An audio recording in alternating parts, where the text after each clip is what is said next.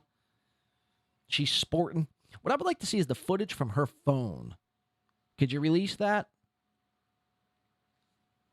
Blue Origin rocket returns to Earth with all-female crew. I mean, look at the landing one more time. I mean, it's hits so hard. It makes my back tense up. Off landing despite the sporty perception. There it is.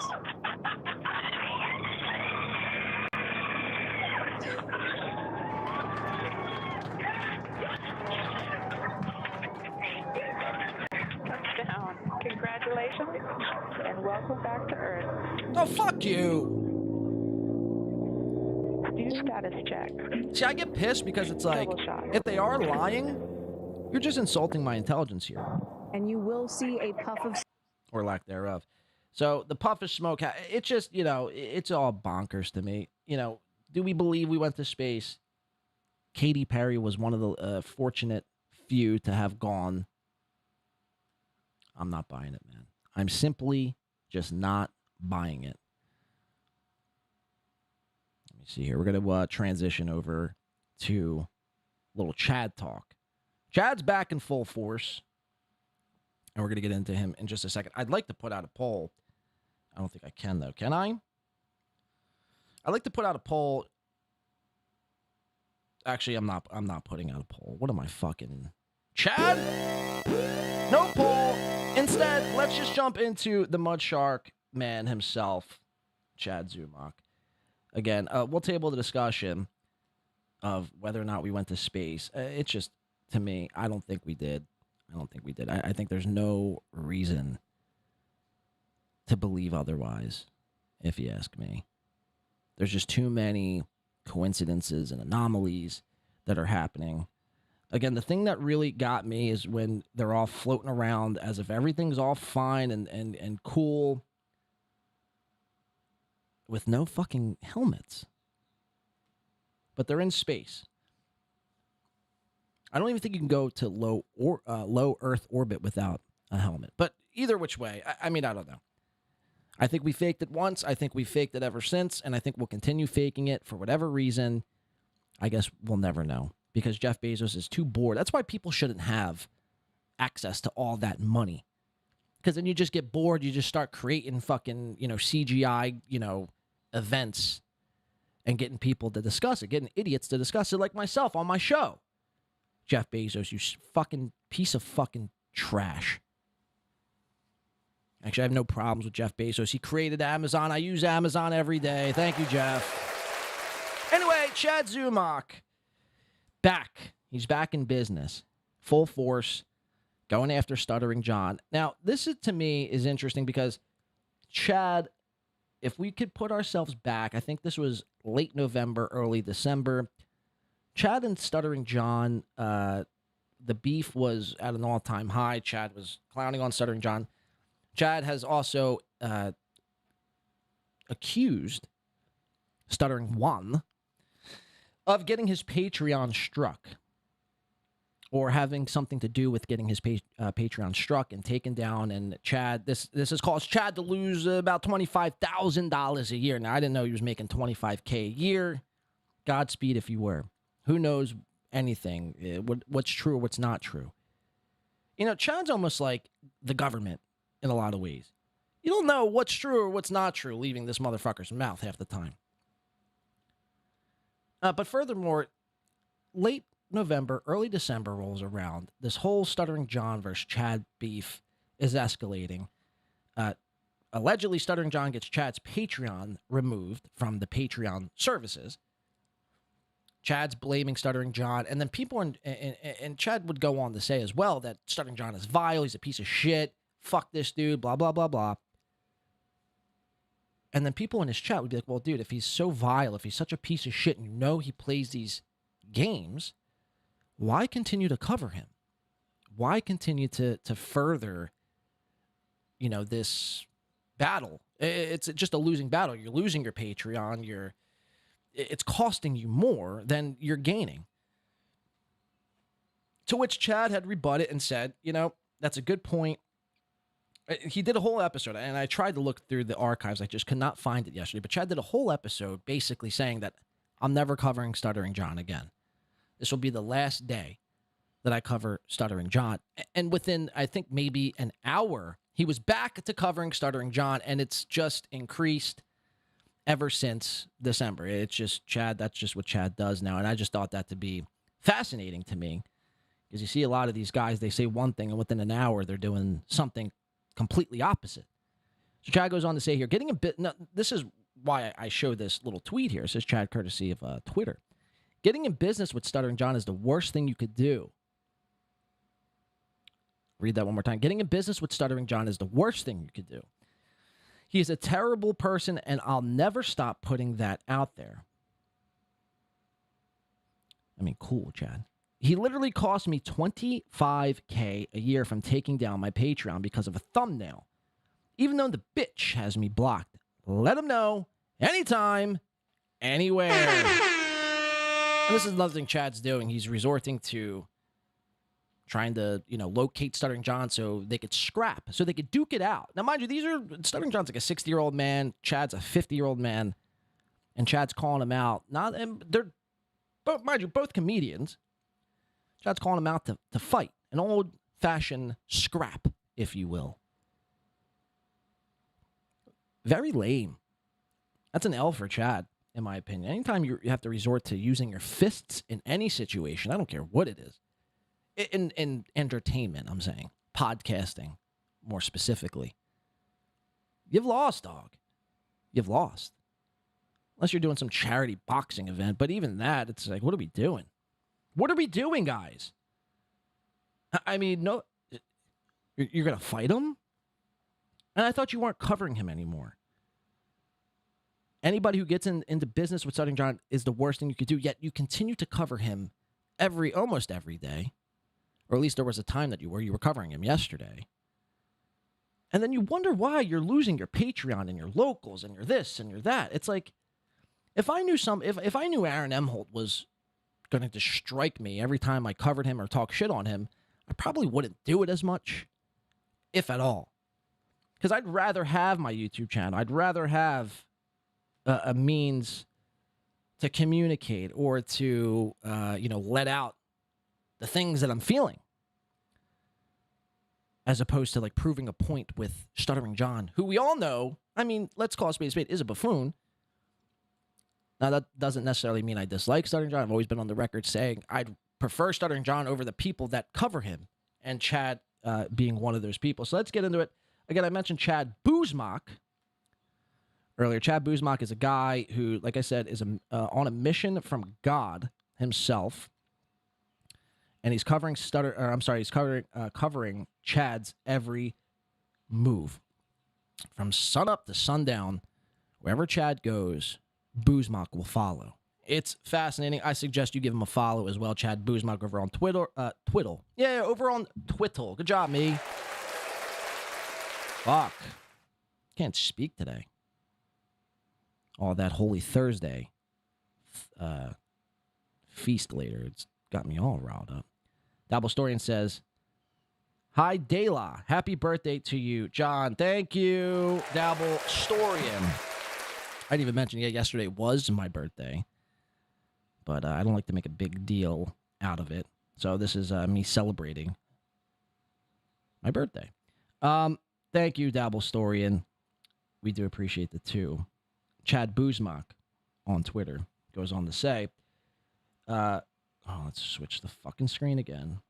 Chad Zumach over on Twitter goes on to say, on today's episode of Chad Zumach, Wet-Brained Follies, Chad yet again continues to step on rakes, admitting Stuttering John didn't strike his Patreon, hypocrisies with Kevin Brennan, and his involvement with many failed gigs, and so much more. Like, comment, and share.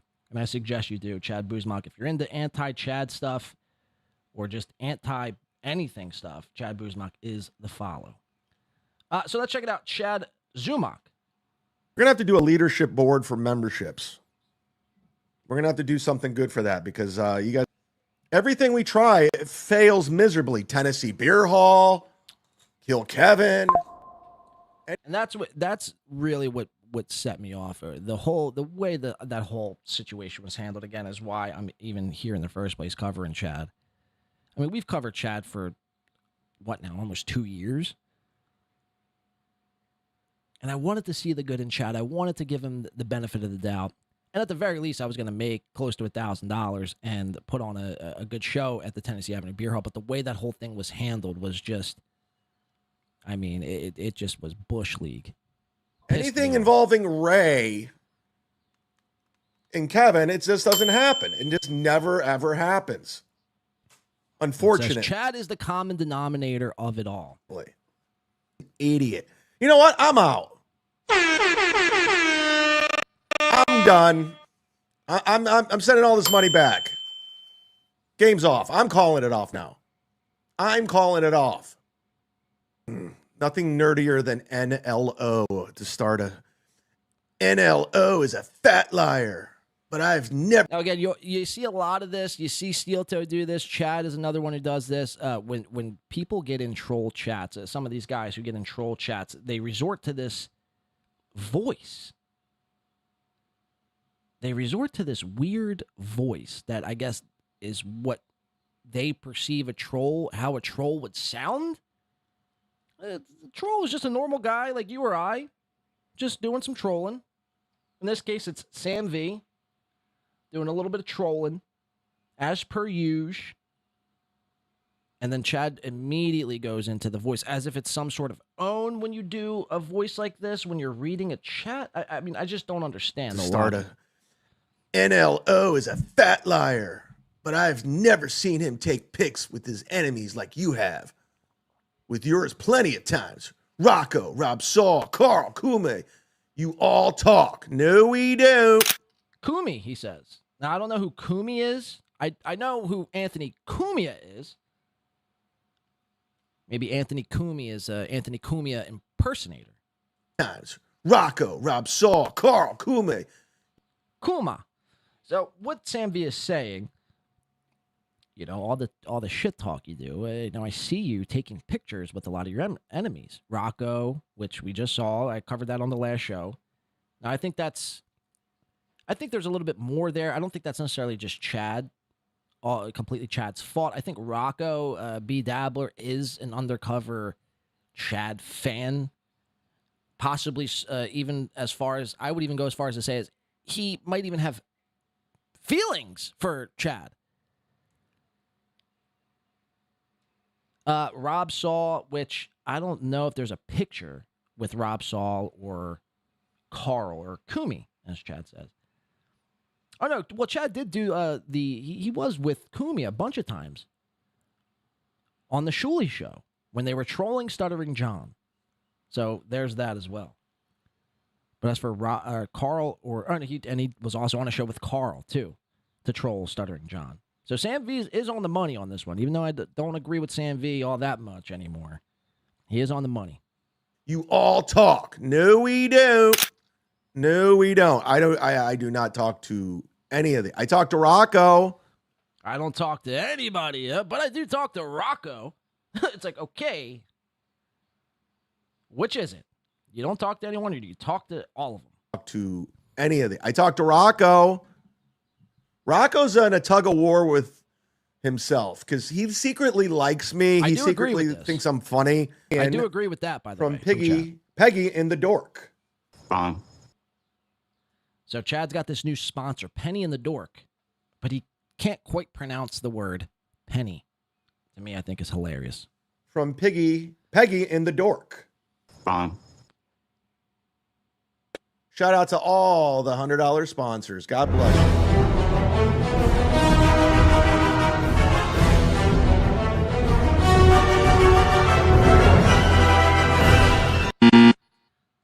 And it says Peggy and the Door. Wow.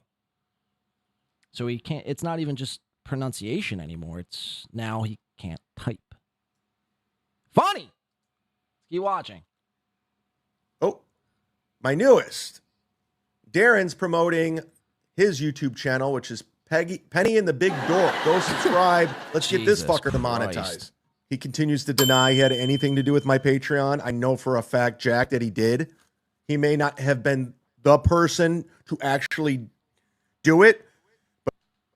And now he wasn't, by the way. Stuttering John wasn't the guy, the actual person who went in and filed a copyright takedown or DMCA takedown of Chad's Patreon simply because of a thumbnail. Sorry, I just don't buy it. Much like I don't buy Katy Perry went into fucking outer space. I don't buy it. And now you're in the tent at the Stress Factory. You know, I talked to Vinny Brand. Oh, yeah. Because I heard you were at the Stress Factory. So I called Vinny Brand and I said, hey, Vinny, Chad, what's up, bro? And I go, you got Stuttering John there? He's like, oh, he's just in the tent. The coward just ran away. They didn't.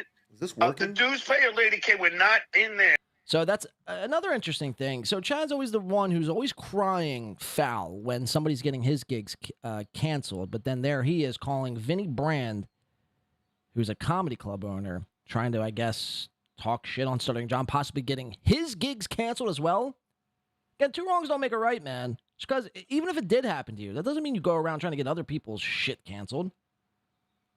And if you do, then don't be surprised when your shit also gets canceled. I mean, it's as simple as that, man. It's not rocket science.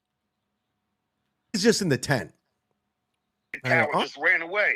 They didn't. Is this working? The dues payer lady came. We're not in there at all. No, Nice podcast. Super coming in for 2. Says Schwartzen looked jealous of Chad and Rocco hugging.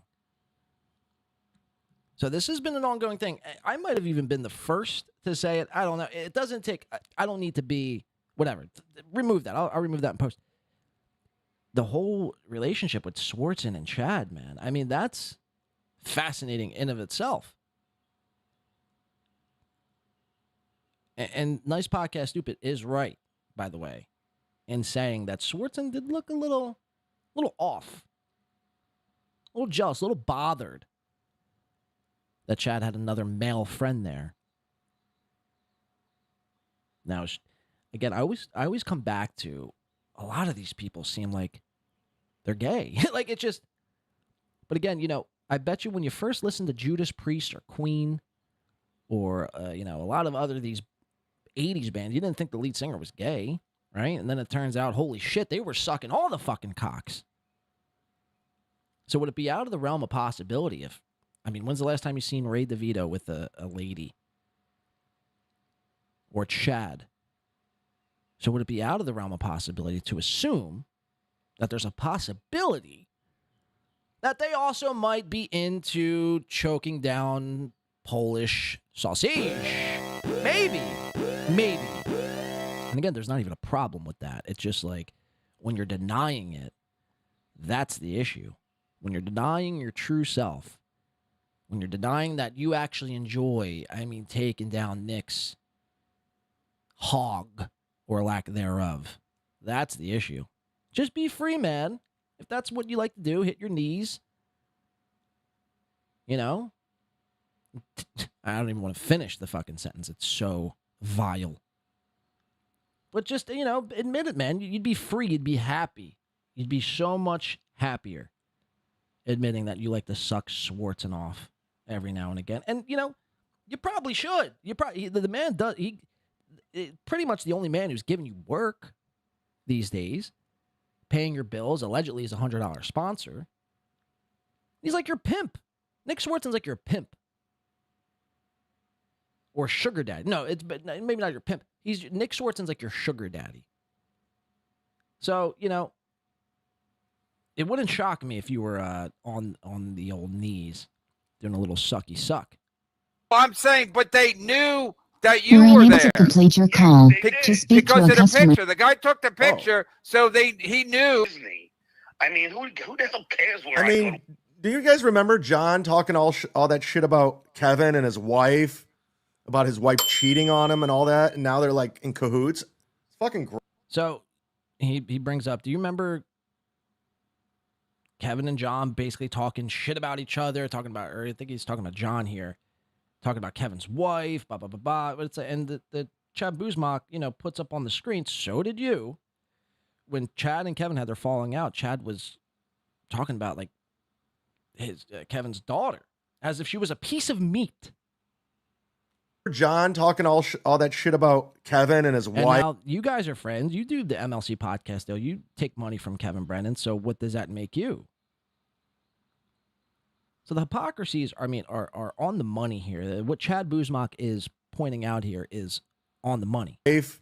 About his wife cheating on him and all that, and now they're like in cahoots. It's fucking gross, man. Yeah, get in the business with this fucking guy. Watch him take down your Patreon, Kevin, if you have any kind of disagreement or if you owe him money. I'm going to call this bitch. Run away, run away, run away. So he tries to call Stuttering John again, and Stuttering John, I guess, has him blocked, rightfully so. I mean, you don't see Stuttering John, like, covering Chad to a, unhealthy degree, but Chad is, like, sitting there trying to drum up something. Chad needs something from Stuttering John. He needs a response. Desperately needs a response. It's just like, again, if somebody was striking my Patreon and costing me $25,000 a year, I'd leave it, man. I'd leave it. I'm not going to go out there and look to fight you, show up at your front doorstep, call you on my show. And you knew you were blocked. You knew that was going to happen. So, I mean, what are we talking about? You knew he wasn't going to answer. It's insane. And then you wonder why your shit's getting taken down. Again, I'm not saying it's right. I'm just saying you play with Stuttering John. You play in the mud. You get bit. You, out of all people, should know this. He's got me blocked. He's got me blocked on Twitter. He's got me blocked on his phone. He's a bitch. It's so. No, but were they going there to kind of So maybe one day Nick Swartzen will do my podcast. Probably not. Oh no, I thought he was blocked. We learned Chad is going to be going from podcaster to comedian again soon. Yeah, it's a transition. KB. We learned Chad and Rocco kissed at dinner. Okay, so that was, to me, hilarious. It says KB, Lady KB, who was also there at the show, puts in a little chat, which Chad pulls up. We learned Chad and Rocco kissed in Denver. Clearly says Denver. Chad interprets it as the word dinner. Eating again soon. Yeah, it's a transition. So one has to ask. Here, let the clip play. KB. We learned Chad and Rocco kissed at dinner. One has to ask, is Chad, I mean, he's got to be drunk, right? There's no way he's mixing up the words Denver and dinner. I mean, it's not even close. The only close thing is the word or the letter D. Alarming stuff, Chad. Get help if you are drinking. And just stop covering Stuttering John. I mean, seriously. Next, you're going to get your YouTube taken down. And then you're going to be, I mean, really out of fucking up shit's creek without a paddle. And then blaming Stuttering John and trying to get everyone to feel bad for you. I mean, it's just like, what are we doing, bro? You're 51. You're 51 years old. Start acting like it. Here we have one more Chad clip, and we're going to move on from the old Zumach. This is Chad, again, I believe, from none other than Chad Zumach. Just double check here. Yeah, Chad Zumach on today's episodes of Chad Zumach's, and I guess this is the working title for Zumach's clips, Wet Brain Follies, Chad Zumach's Wet Brain Follies. Chad yells at men for so I saw this on Monday. To me, again, another thing Chad always swore, if you did this thing, it meant you were also fucking gay. Chad yells at men for being ugly after repeatedly calling others, like Patrick Melton, Cardiff Electric, and B. Dabbler, gay for doing so. Totally heterosexual, though, Zumach adds. Let's watch the clip. Again, very contradictory to Chad's prior takes. Let's watch. That's a problem with a lot of these guys in the Hackverse. They're all ugly dudes. Like, wow. And I'm not, this is like coming from a heterosexual man. But first of all, just imagine saying that. The problem with a lot of these guys in the Hackverse is like, they're totally ugly dudes. It's like, really? Like, that's the take? That's the hill you want to die on? Is that they're ugly? Doing him no favors. That's a problem with a lot of these guys. I mean, that is like not even low-hanging fruit. That's like fruit that's been spoiled and left on the ground and left to rot in the Florida sun. Low-hanging fruit, I mean, is like, calling Patrick Melton fat or observing his pus pockets on his face. That's low-hanging fruit. Calling somebody ugly, I mean, I haven't called somebody ugly, I don't think, probably since the age of 7. Ugly was a comeback back when you were in elementary school and you got rejected for the first time. You called that person ugly because your feelings were hurt. So this is just telling me that you have some sort of sense of rejection here and your feelings are hurt and you're lashing out. And instead of using your comedic abilities and taking them down with your wordplay, you resort to basic bitch comebacks and calling people ugly. Fascinating. Lighting. Wow. Years ago. And we decided not. This camera angle's doing him no favors. That's a problem with a lot of these guys in the Hackverse. They're all ugly dudes. They're all ugly. And I'm not, this is like coming from a heterosexual man, but you're able to tell if a guy's good looking or not. But Aaron, Carl, I mean, I can go down the list. I mean, we often do. I mean, Cumia is an ugly dude. Picture time. Aaron's ugly. Oh my God. Nick Rikieta is hideous. He's really not doing this. Oh my God. I forgot about this. He literally calls them ugly and then shows us pictures of them and proceeds to call them ugly. Often do. I mean, Cumia is an ugly dude. Oh my God. No. Aaron's ugly. No. Nick Rekieta is Jesus hideous. These are ugly people. All of them. Oh my God. E-Rock. So when they say shit about other people, and Melton, of course. Lighting. Oh my God. He literally sat there and showed us pictures of the people he's calling ugly. Ugh. Chad, get some help, dude. Get some help. That's, some really unfortunate shit to just watch there. Getting a grown 51-year-old man, comedian man, by the way, calling his detractors ugly. Never thought I'd see the day.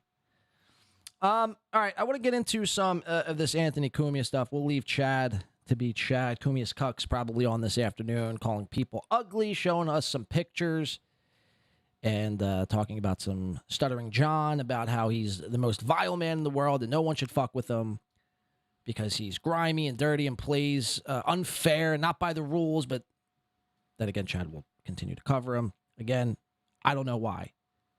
Someone was doing that to me again, or any of us. It's like you're putting your hand on a hot stove effect. After a while, it's just like, I'm just going to not put my hand on the hot stove. It's as simple as that. I'm not going to yell at the stove for being hot. That's the stove's job. That's Stuttering John's job, is to be, I guess, vile.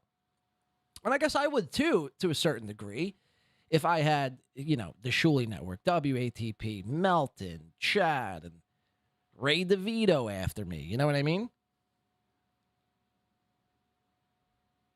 So it's just like, again, can't blame the stove, Chad. You can't blame the stove. And furthermore, let's not, what are we doing calling people ugly? That's pretty, lame. Oh, he's fucking ugly, man. He's an ugly guy. Sick comeback. I don't know how they'll ever recover. Seriously, if you get called ugly, you probably should just quit. You probably should just quit.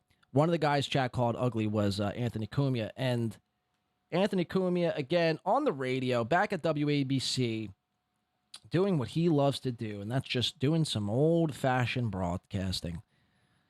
Before we jump into this Cumia and Jim Norton clip that I have ready to go, I want to show you Opie, and I got to give a round of applause to Opie on this one.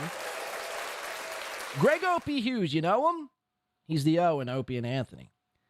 Opie, this past week, did a little bit of light trolling on Cumia. Now, I think Opie should really lean 1,000% into trolling Cumia. Even though he hates it, even though it's beneath him and he doesn't even think about Cumia. It's gold, man. You're literally missing out. Embrace it. Cumia is the most trollable guy in this universe. And I know that's probably contrary to popular belief because you got guys like Shuley and Carl and Melton really sucking this guy's fucking brajol. But Cumia is the most easily trollable man in this universe due to his past. I mean, he's fucking trannies and sending underage chicks laptops, biting bitches' hands. He's gotten his business, closed down because he put Gino Biscanti as, the front main talent. I mean, there's so many reasons to laugh at this guy. And the fact that a lot of people just turned a fucking, they turned the other way. For what reason, I don't know. Everybody who makes fun of Opie for having a weird doggy, how Opie talks. Like, literally, he's again, Opie, whatever. He's a buffoon. He speaks funny. He's got red wine chapstick on or whatever the fuck is going on. Cumia does, he's got things going on that are 50 times worse that nobody ever mentions. Not nobody, but the people who cover Opie never want to mention any of these things. They laugh it off and brush it under the rug time in and time out. It's disgusting. It's disgusting. They're complicit. So that leads me to believe that guys like Shuley and Carl and Melton, they're into biting their wives. They're into fucking trannies. They're into underage play. Because they don't call it out. So that's what it leads me to believe. But again, this all ties in because Opie did a little bit of light trolling. So Cumia puts out a video this past week. He flew up to New York to do the radio show live in studio at the WABC headquarters.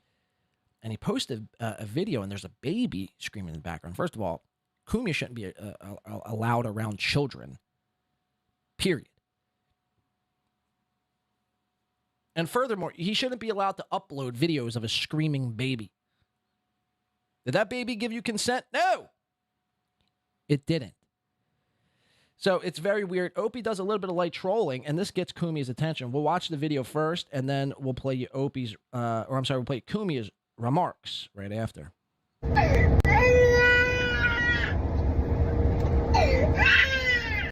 Well, an obvious downside to dating young.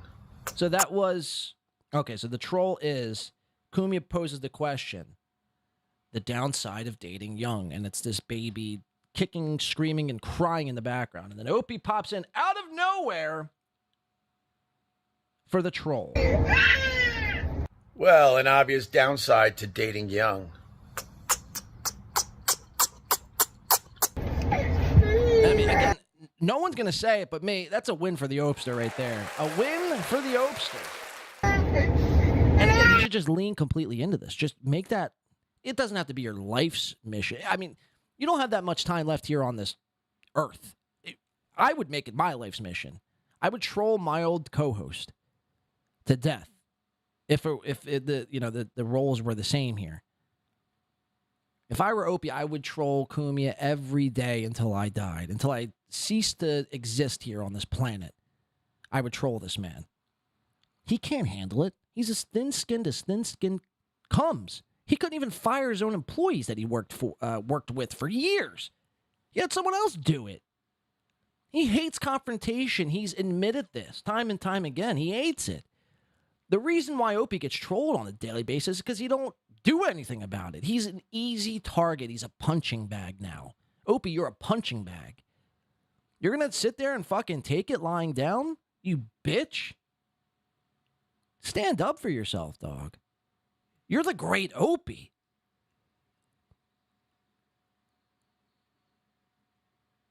So, I mean, I don't know, man. It's just sad to see. But, like, when he does do shit like this, it fucking hits. It catches on. I'm a fan of this. Good for Opie on this one. Growing a set of balls here. Albeit very light. But nonetheless, he did it. So, well, an obvious downside to dating young.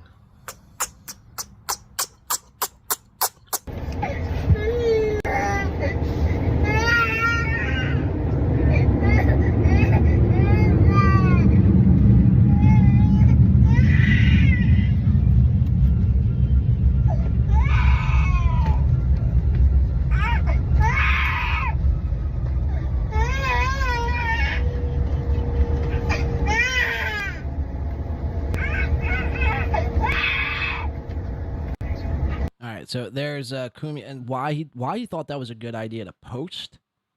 I mean, cool post, bro. Cool post. Ozone in the chat saying, did we cover the Carl doxing clip yet? No, we'll get to that next, Ozone. I want to jump into the Cumia and Jim Norton radio chronicles from this past Sunday, where Jimmy Norton was back doing radio with his old pal Anthony. Shall we?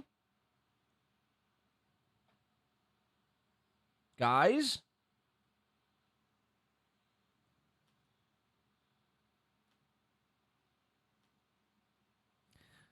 Let's do it. All right, we have no volume. Epic. Great start.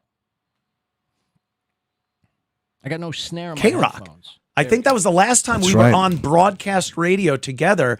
We would do K-Rock in the morning and then do the walkover to XM satellite radio. And that was... So again, first glance here, Jim Norton is, again, looking very, very... he's hit McDonald's one too many times. Jim Norton, you got to lay off, bro. The sodium's going to kill you, man. So you got Jim and Ant reunited back again on the radio. Probably the first time since Opie and Anthony, maybe. I don't know. I know they've done shows, and Jim Norton was on Compound Media a bunch, and Cumia was recently on the Jim Norton podcast.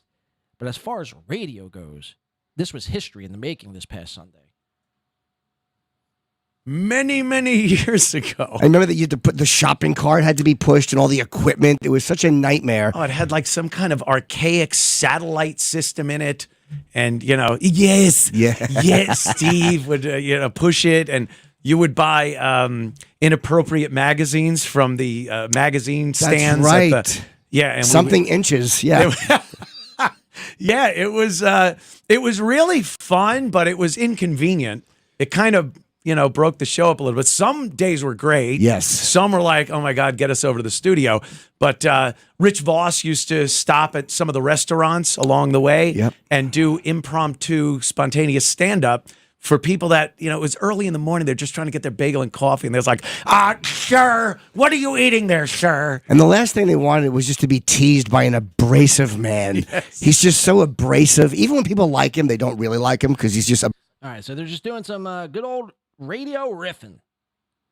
Love me some radio riffing. How did people ever enjoy Opie and Anthony? Really? I've listened to a few eps on YouTube, audio only, and some video, and it didn't do it for me, man. A lot of these people, I mean, we're so obsessed with Opie and Anthony and Howard Stern and Ron and Fez. I mean, I don't know. There's a couple decent bits, but you throw enough shit at the wall, something's bound to stick. I don't know what made these guys national treasures at the time. We're going to go to the first clip. I just have a couple marked out here. It's just a lot of weirdness happening. A lot of these people, or specifically Jim Norton, saying a bunch of questionable shit here. He does on your back. Never changes. Never. Nothing changes. Never changes. But that's when the stuff comes out, and celebrities are not used to that. They're not used to these slow news days where they have to fill it with their own personal They're life. very guarded. Yeah. And there were those days. I mean, the one refreshing thing about it is you really don't have any secrets that anyone could use against you. Not like, they're trying. But those slow news days when you're looking going, I'm going to have to delve back to my teens on this one. Yeah. Boy, that's going to be ugly. Oh my God! There's the New York Post. The headline was "Sunshine today," and I'm like, oh well, we're going under the porch, aren't we? I'm sorry, wrong clip pulled up. 132.00 is the first instance where I want to show. 132.00, and again, a lot of weirdness coming from Jim Norton here. I know, shocker. But this left me scratching my head. I'll show you why. Coming up. He's like one of these people you find on a website. And she's like, this is OnlyFans, you idiot. That's what I'm saying. Like, oh, sorry. I just saw you talking into that giant microphone. Why'd the microphone spit on the lady?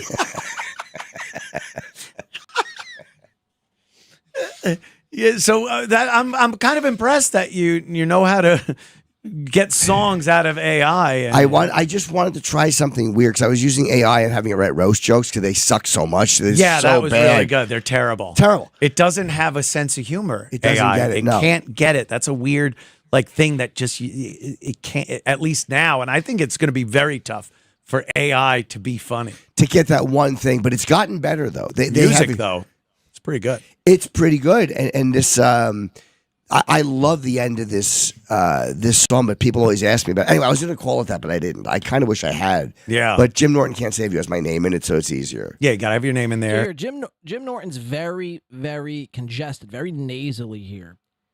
He's gonna do something that I can't stand.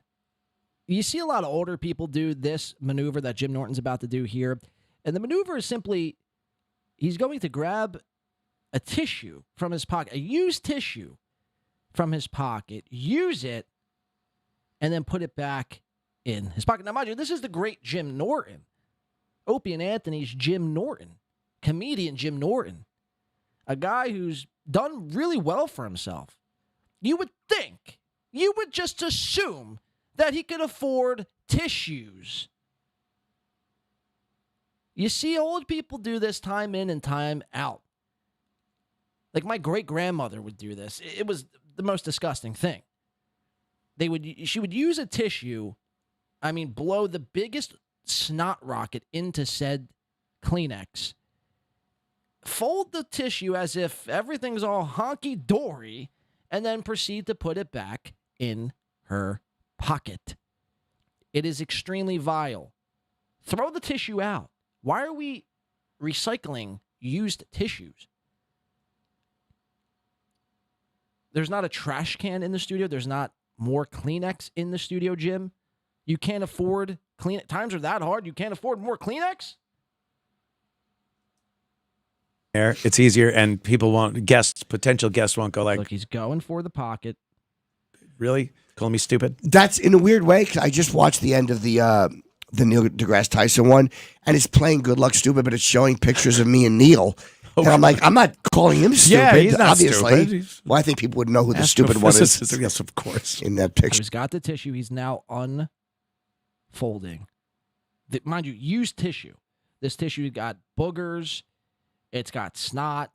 It's got Nicky Norton's juices on it. It's got everything you don't want to be applying back onto your face. It's like you wonder why you're still sick. Picture. And again, Cumia is not going to say anything. If I saw this, if somebody was doing this on my show, I'd be like, listen, throw out the Kleenex. Throw it out. It's fine. We could afford Kleenex around here. I got a whole box upstairs. Not Cumia. We'll take a quick break. Yes. And then we will return. And make love. Yes, and make love with the airplane. You could see clearly blowing his nose, gut hanging over his belt and all. Again, Jim Norton he might be the first one to go out of the Opie and Anthony duo or trio. He ain't looking good. Looking very, very, again, saggy. Plane. I love kissing my hand and patting. God, that's going to annoy me all week. I'm going to do it tomorrow. Yeah. I'm going to do it tomorrow. He's Good luck. Kleenex. Fly, baby, fly. Pay no mind to the riffing. Rosie O'Donnell. I have a quick clip of Rosie. She's nuts. I don't know. Do you have a relationship with her in any way, shape, or form? I know her casually. So I don't think we actually see him put it back, but because they cut back from break. So they go to break. We don't see the Kleenex. Rest assured, that Kleenex is back in his pocket. Again, throw the fucking thing away. What are we doing, guys? What are we doing? Especially you're on camera. Be one thing if it's an audio-only radio show, but it's not. There's cameras in the studio. Have some wherewithal. I don't care about the debate. We're just going to watch this next clip here. We got two more. Yeah. Meaning regular people. Right. Like they'll make a big deal about two people debating Israel, or they're debating the death penalty. I don't care what they say. I don't care. They're not the story. And how does a machine, you pick up your phone, how does this little gadget that has porn on it, why are we doing anything else? Why are we doing anything else? Why would you be so interested in economics or anything when you could just see horrible sex acts. Well, some of us. So Cumia is making the argument here. Again, you shouldn't really be making this argument, Cumia, but he's making the argument. Why should we, as humans, do anything when we could just watch porn all day long? We could just throw on, whatever kind of porn, brother, sister porn, black porn, Asian porn, trans porn. Why go outside and do anything at all, or learn economics, or learn how to balance your checkbook, or keep up with your credit score, when you could watch people boning? Again, Cumia, first of all, you shouldn't be making this argument whatsoever. I mean, you're not in the position to arguing on the behalf of Pornhub. What do you think, they're going to sponsor you? Pornhub's good. They're doing well. They're doing just fine. Doing anything else. Why would you be so interested in economics or anything when you could just see jerk off horrible? Why would you be interested in doing anything, cleaning your house, learning about anything at all, when you could just spank the old monkey every fucking day? I mean, what are we talking about? Patrick Melton, this is your guy. This is your new super tip bud. Guy who just wants to spank it all day and never learn about mathematics. You pick up your phone. How does this little gadget that has porn on it? Why are we doing anything else?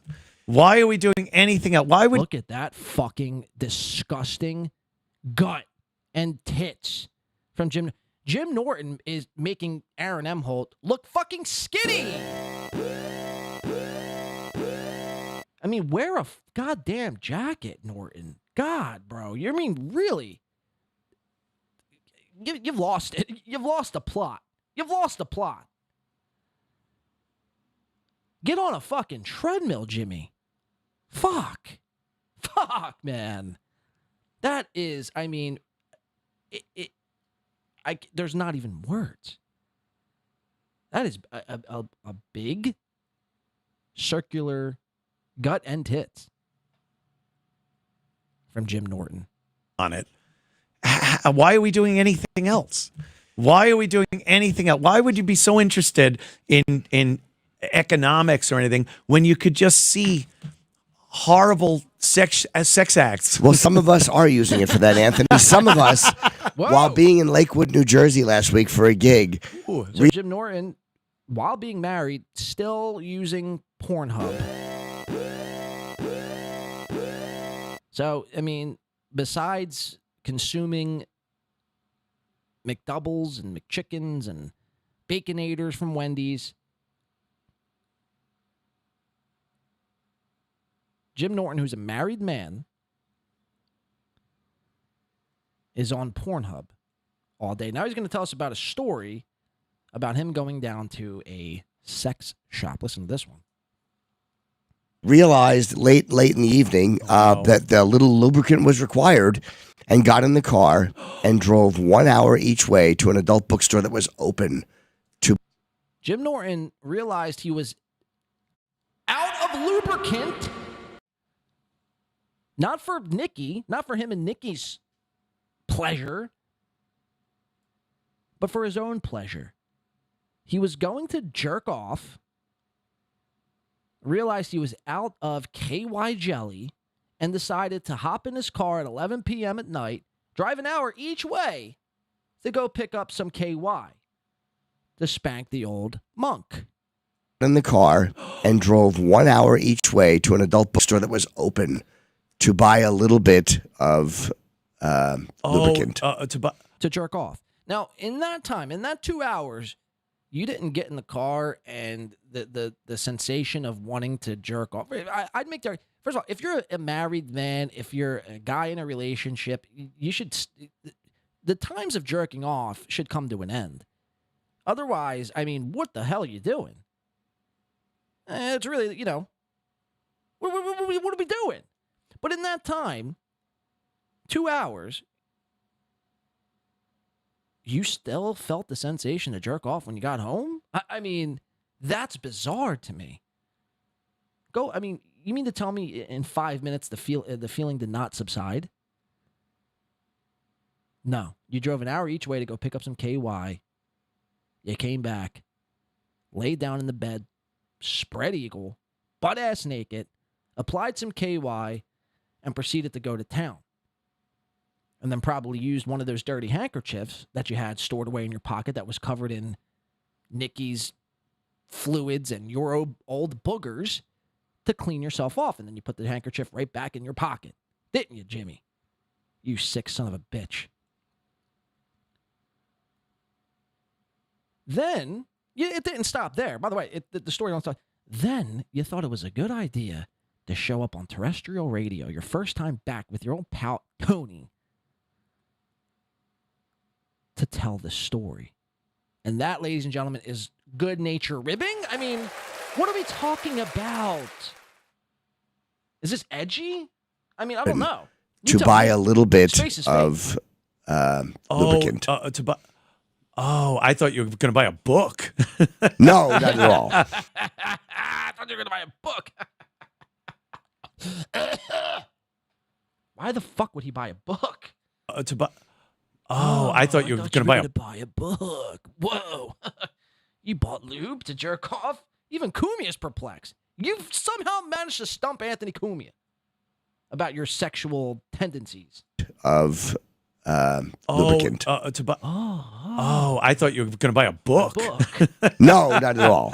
No. Oh, that's wow. And you had to go that far? No, not at all. Not at all. I had one mission. That was to jerk it.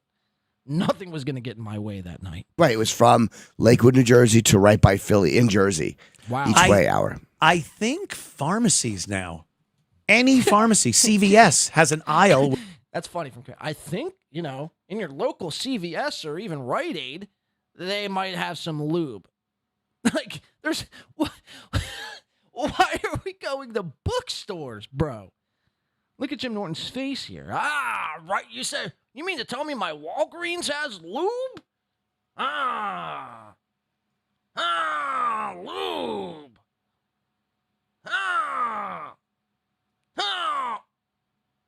Which way? It was from Lakewood, New Jersey to right by Philly in Jersey. Each way hour. I think pharmacies now, any pharmacy, CVS has an aisle where you could get. No, they have the stuff I don't like. The stuff I need. Oh, now you're being picky. I am being picky, yeah. There's only certain ones I like. That Astroglide is, I'd literally rather have somebody vomit in my hand. By the way, I think I missed a couple supers for earlier. Shout out to POTUS Felodius coming in with the super sticker $1. Fidi, thank you.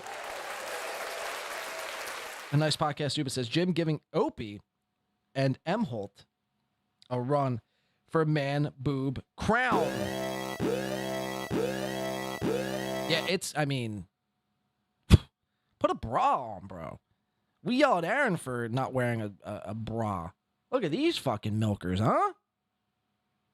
I think we'll go one step further. This is giving Lady KB a run for her money. I just punched my microphone in anger.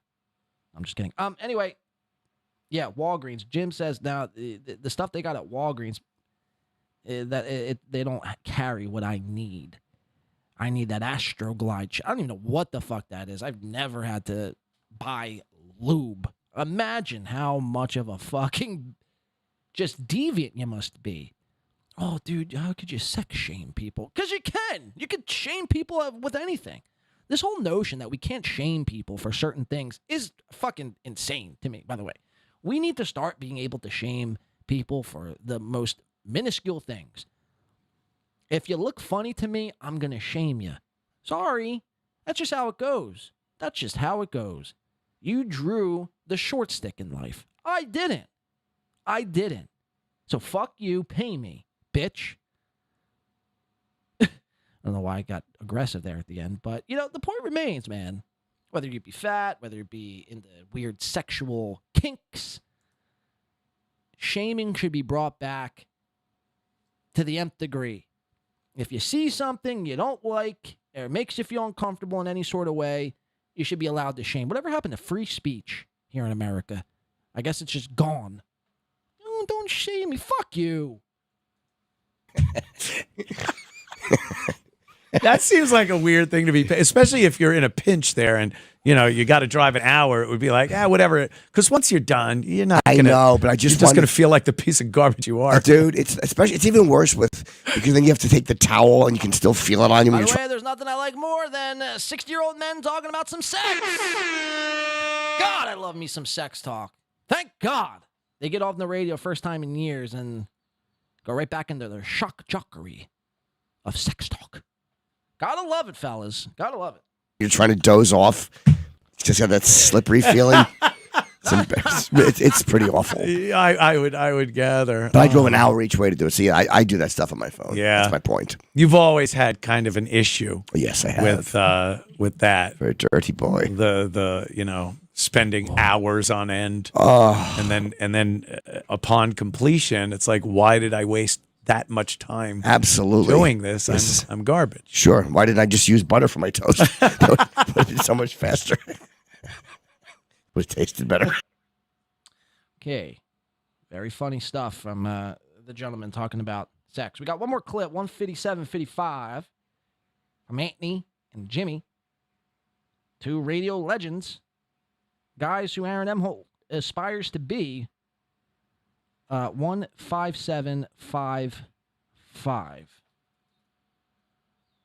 Check it out. I don't have the clips labeled, so we're just going to free ball it here. No pun intended. The smartest people make questionable mistakes. Perhaps there in that area, his intelligence was not great. Perhaps. Yeah. Jimmy, I got to tell you, just great. I've been looking for. So I forgot to set this up. E-Rock, by the way, Compound Media's reason why they probably went into the fucking toilet. E-Rock, ladies and gentlemen, was in studio. He's sitting off to the side, just hanging out, chilling, relaxing, acting all cool. Till a couple of guys started making a fool. What's the song from Freshman? Anyway, E-Rock was there in studio the entire time. In the very beginning, they say, "What's up, E-Rock?" E-Rock's here as well. They didn't go to him for the entire 2 hours. I think they kind of didn't have anything else to talk about to fill like another minute, so they shoot it over to E-Rock. I forget what happens here, so let's just watch it together.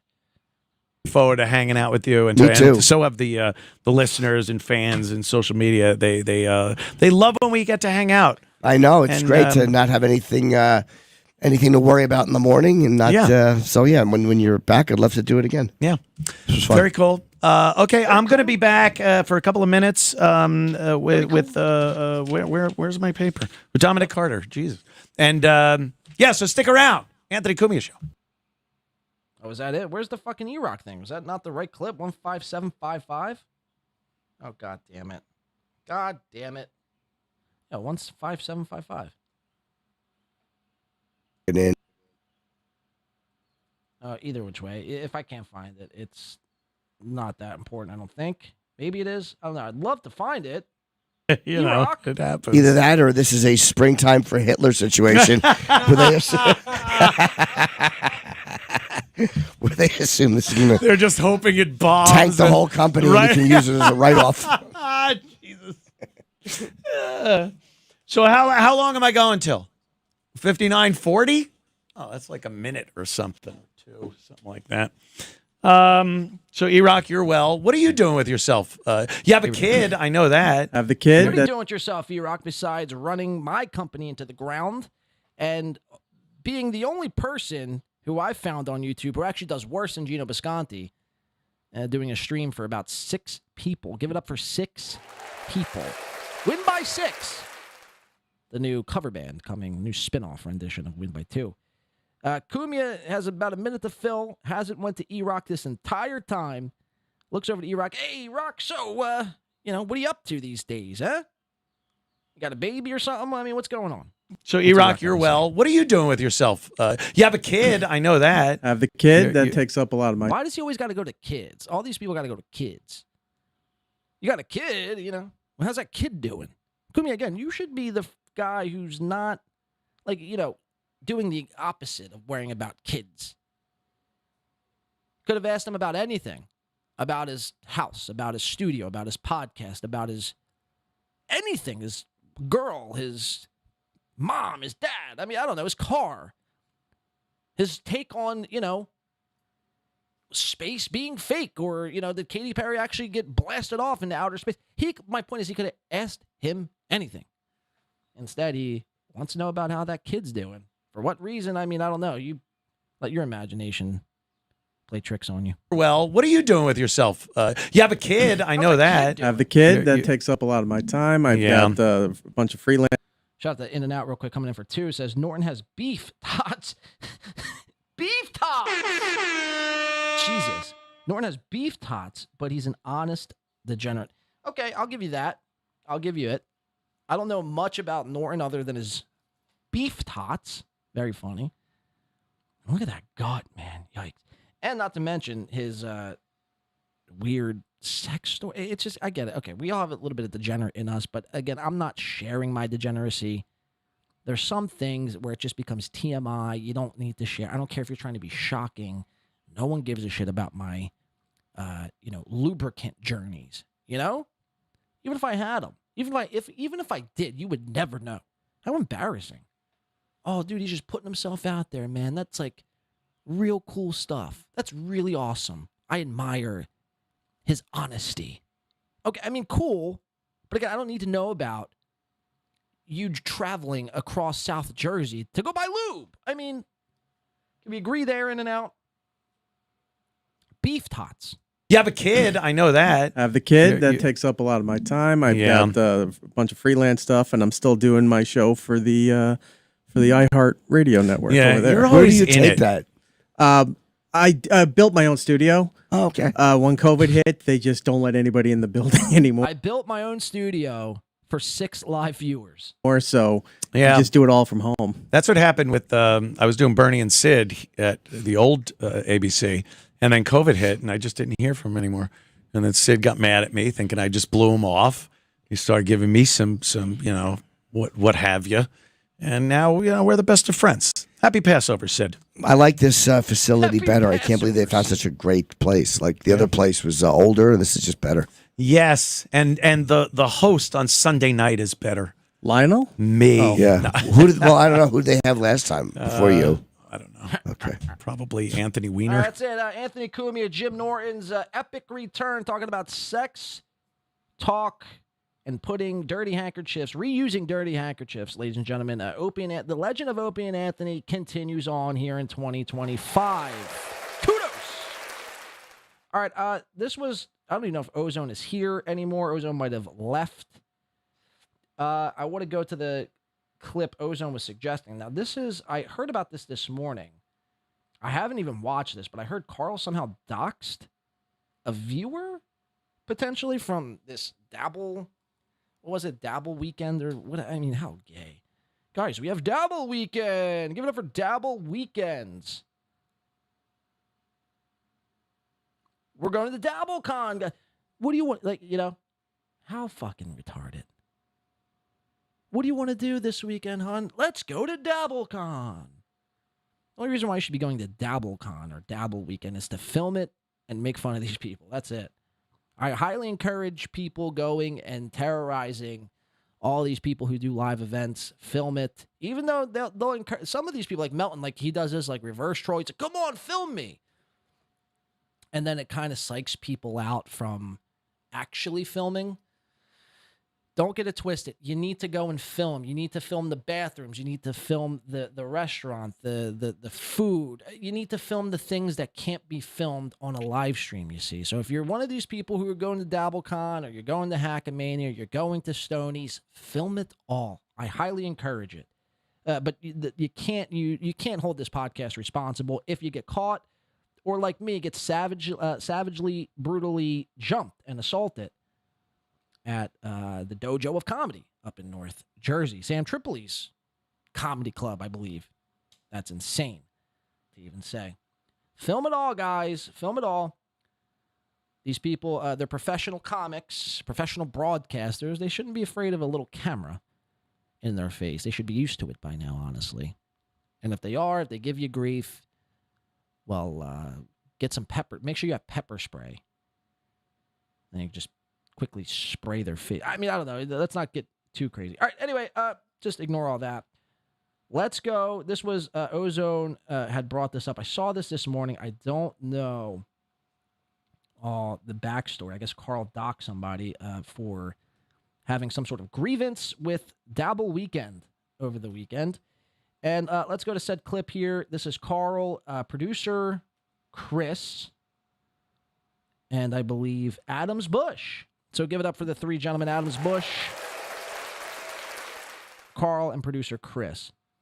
And if we could just switch the goddamn screen, we'd be rocking and a-rolling. All right, here we go. Muttering J. Again, a world exclusive. Give it up for Muttering J. Between the op-eds and the world exclusives, he's never resting, this Muttering J. This guy deserves a fucking medal of freedom or honor or whatever medal they give out for these sort of things. Anyway, world exclusive, old lady Letharo doxes unhappy customer after failed flop Diddle House. Wow. Diddle House. It's pretty funny. Turns out that the catastrophe that was Diddler House might... that's all right. The way that's phrased is pretty good. Turns out the catastrophe that was Diddler House might actually be Doc's house. I don't know why there's a heartbeat effect there, but we'll just roll with it. Seems like things are really getting to Who Are These Podcasts, as well as the gang at Shalom Shuli and, you guessed it, the Uncle Rico Show. You got Carl, producer Chris, Adams Bush. This Adams Bush is always looking so miserable. Now, look, I don't hate this Adams Bush guy yet. Give it time. I don't hate him yet, but he's always looking so... like, who pissed in my Cheerios sort of vibe. You know what I mean? Always looking so down. Perk up a bit, man. You're on a fucking show. You're in front of an audience. I mean, imagine if, like, you know, I was watching this sort of thing. I mean, I don't know. Call me crazy. And you just saw this guy, Adam Bush, looking like, my dog just fucking died. It's like, I mean, I don't know what you got to do, man. Maybe huff some nitrous, pop an Adderall, drink a Red Bull. Do something, Bush. Do something, Bush. Don't just sit there like a fucking loath. Loath? Is it? Anyway, let's see what the clip entails here. We got Carl here at the top right.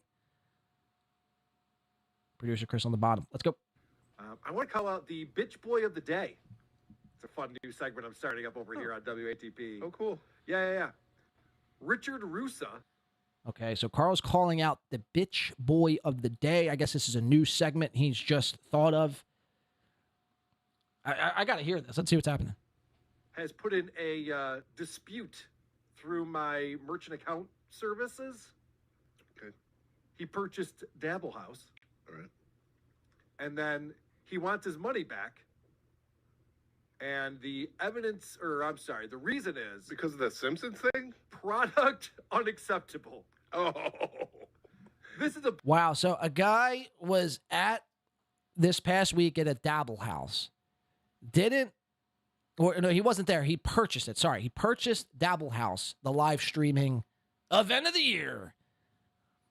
Realized it wasn't up to broadcasting standards and filed a chargeback with Who Are These Podcasts and I guess his bank, which I encourage, again, everyone to do this. This is a good workaround. You purchase a live stream like this from these people, and then immediately after, the day after, file a fucking chargeback. So Richard Russo or Russa, whatever it is, reach out to me. I'd love to send you something in the mail, maybe. But congratulations. I mean, this should be a new tactic we all do. Carl, this bothered Carl so much he had to address it and make a whole brand new segment on WATP about it, addressing this Richard guy. He's not going to let Richard off the hook all that easily. You don't file a chargeback with Carl and get away with it. And then he wants his money back. And the evidence, the reason is... Because of the Simpsons thing? Product unacceptable. Oh. This is a bitch move. I'll tell you right now. Yeah. We had, I won't say the number, but we had a lot of people sign up for Dabble House. Okay, so if you had a lot of people, you had a big amount of people sign up, the cash is rolling in, what's the big deal? One patron felt it unacceptable. Why are you making a big stink of it? I mean, how much was it? $10? You can't give this guy back his $10? Instead, no. You can't give him back his $10. You were so cheap, you decided to make a segment and set an example out of this guy. Fuck you, Carl. You snake. And I won't say the number, but we had a lot of people sign up for Dabble House. And the complaints I got were WATP didn't process right away, and it wasn't available the next morning. It's up there now. Everything's there. You can still go to dabblecon.live. If you have a password, everything's there to watch. If you don't, you can still sign up for it and watch it if you want to. Nobody's complaining about the content. It was fast. Well, besides the person that you're bringing and making this whole segment over, Richard Russo or Russa. So that's a lie. There's definitely one person who's complaining about the content. Sign up for it and watch it if you want to. Nobody's complaining about the content. It was fantastic. Yes. It was great shows all weekend. I had a blast. Everyone seemed to enjoy it. Okay, Aaron Imholtes. I mean, it's not up for you to decide whether or not your show is good or not. A lot of these guys love to pat themselves on the back. Aaron does this, I mean, every single day. Oh, last night the evening show was great. This morning show was even better. And then tonight's show is even going to be better than that. It's like, well, how do you know? You didn't even do tonight's show. So let's stop patting ourselves on the back and saying everything's a good time. Everything's great. It went well. It was so cool. Obviously, it wasn't if you're getting people wanting to file chargebacks. I mean, I don't know. When an event of mine goes well, I get nobody wanting to file chargebacks. Yes. It was great shows all weekend. I had a blast. Everyone seemed to enjoy it. It tells me this Richard Russa prick is like, oh, I know what I'll do. Richard Russa is a national fucking treasure. He's an American hero, a patriot. He should be celebrated, this Richard Russa. It tells me this Richard Russa prick is like, oh, I know what I'll do. This bothered Carl, eh? I'll pay the money to be able to watch it, and then I'll get my money back. Sounds like an acronym. I'm going to figure this out. Could be. ROOS. Grant? What? You think it's another Tim Duransky? Yeah. Is that what you're thinking?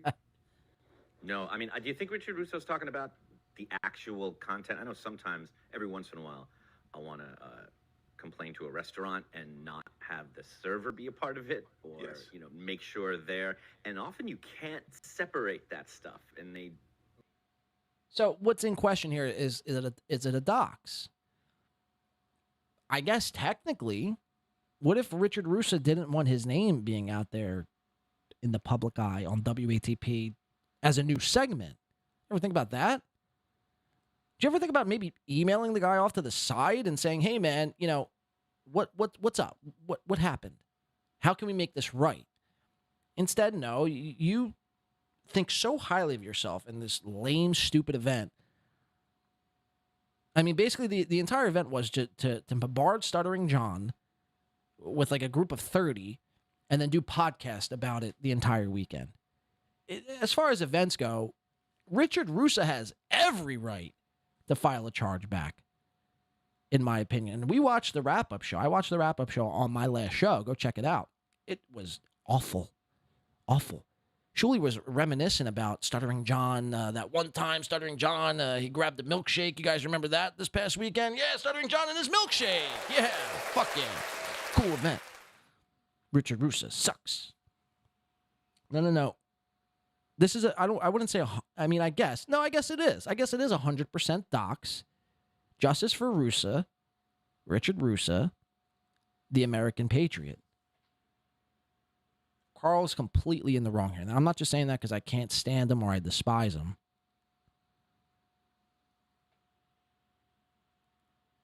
But, again, it's just like if it was... what if this guy really just didn't have a good experience and just wants his fucking money back? I'm not saying you have to give him the money back, but at least reach out and try to figure out how to handle it and how to make things right. Let's listen. Let it all fall onto the driver or the person. I'm wondering if he was just complaining about the interface or about his ability to, use the server as opposed to the show. But that's interesting. Yeah. I'll keep. You know what? I'll send him an email. I have his email address. Yeah. I have his social security number, his firstborn's name. I know where he lives. The last 4 digits of his social security. See, this will get clipped to be like, oh, see if you bought Dabble House. You got all this information about me. You get doxxed. Yeah, but who wants to buy the information of the people who signed up for a Dabble House? Next year. Well, so now Carl's threatening to sell patrons' information. And again, I know he's making a joke. Oh, yeah, you want to email me, blah, blah, blah. But it's like, again, the fact that you even thought this was a good idea to put in as a segment it's telling. It's telling that this guy, Richard Russo, hurt your fucking feelings, bro. Your feelings got hurt. Your feelings got hurt by Richard Russo. And don't play it down. You do have this person's information. I mean, you just doxed his name. You pretty much did what Stuttering John does. I mean, you didn't give away his house or his socials or his bank records or anything like that. But, I mean, you're pretty much on your way there. Giving out somebody's name is the first step in doxing. I mean, what are we talking about here? See, this will get clipped to be like, oh, see if you bought Dabble House. You got all this information. If you bought Dabble House and didn't like it and filed a chargeback, you're going to have a segment named after you on the next WATP. I mean, what? What are we talking about, Carl? He's trying to play it down as if he's not completely in the wrong here. Security numbers. Put it this way, if Stuttering John did this very thing or Aaron Imholtes did this very thing, it would be an entire 3-hour emergency podcast from WATP. Facts. Firstborn's name. I know where he lives. The last 4 digits of Social Security. See, this will get clipped to be like, oh, see if you bought Dabble House. You got all this information about it. You get doxxed. Yeah, if anyone wants to buy the information of the people who signed up for a Dabble House. Next How year, else am I Doc's supposed house. to send them keychains? Adam Bush making it funny. How else am I supposed to send them keychains? I'm Adam Bush. I was on Buffy the Vampire Slayer. Now I suck Carl's farts. Oh, that Carl, he's so funny. That Carl. I love me some Carl. Carl's so cool. Fuck you, Carl. Fuck you. I hope you trip and fall and land on a spike and goes right through your fucking eye. Can I hope for that? Gina Bobina says, any relation to Phil Russo? I think it's Russa. R-O-S-S-A? I don't know. Probably. Lots of people said they had trouble with the stream. Right, so why is it somehow out of the realm of, possibility that somebody might be displeased with the way the services were? Again, it's always somebody else's fault. Our stream couldn't have been that shitty. Well, what if it was? And what if this guy wants his money back? Again, that doesn't mean you have to give him the money back, but the fact that you just made an entire segment out of him to try to, own him makes you look weak and pathetic, Carl. Plain as that. Ankle biter, says Mint Diggity. Who are you talking about? Lane Williams says, I'm Blade's gay lover. Oh, shit. Why would you do that? Lane Williams here in the chat here today. Pointy Pachyderm says, yeah, over 10 years, the Matador song about a 6-year-old girl on the YouTube censors won't allow me to say. 13 years ago, Iwa, it's so late to the party. Yeah, we covered the Matador back. Blade Surrection, January 6, 2024. It's a Patrick Melton hit tune where he's fantasizing about sexual relations with a 6-year-old. Now, what Patrick would tell you is, Patrick would simply tell you, well, I wrote the song in the style and in the, I was a character in that song. I wrote it I was actually 5 in that song, and I was writing it. First of all, okay.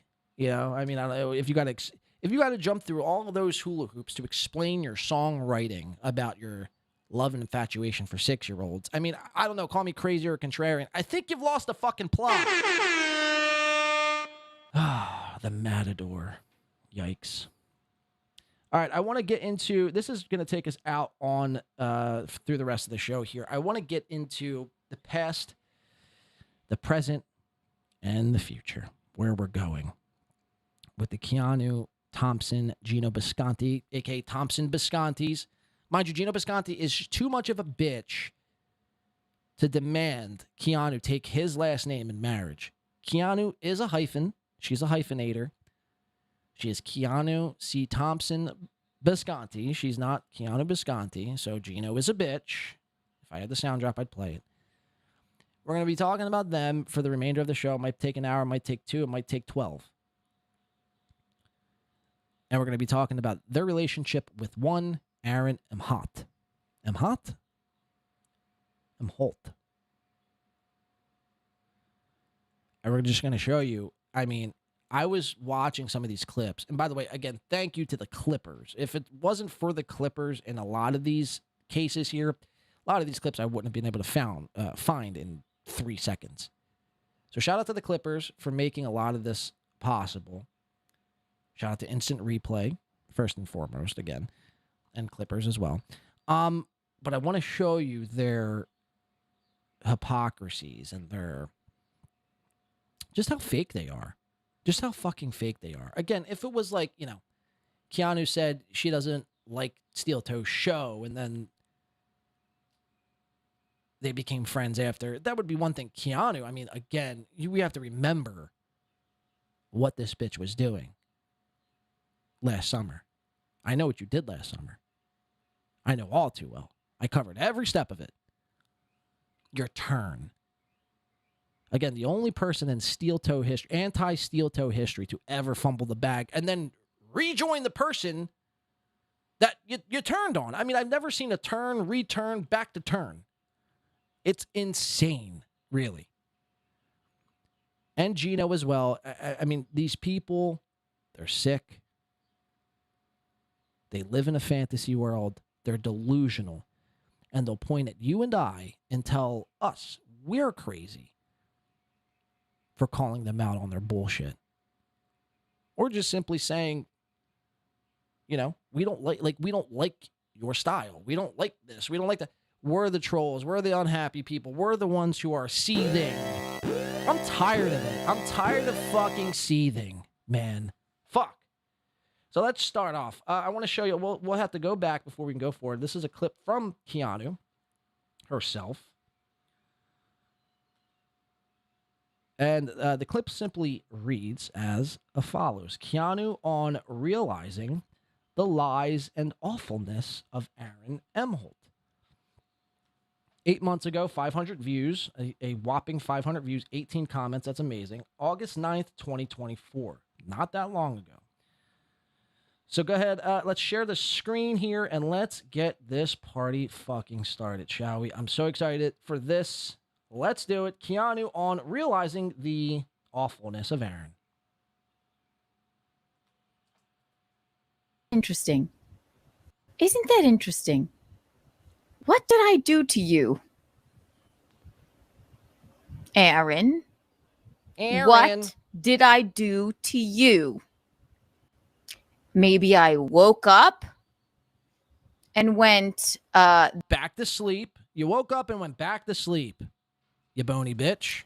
Maybe I woke up and went, this man lies and lies and lies.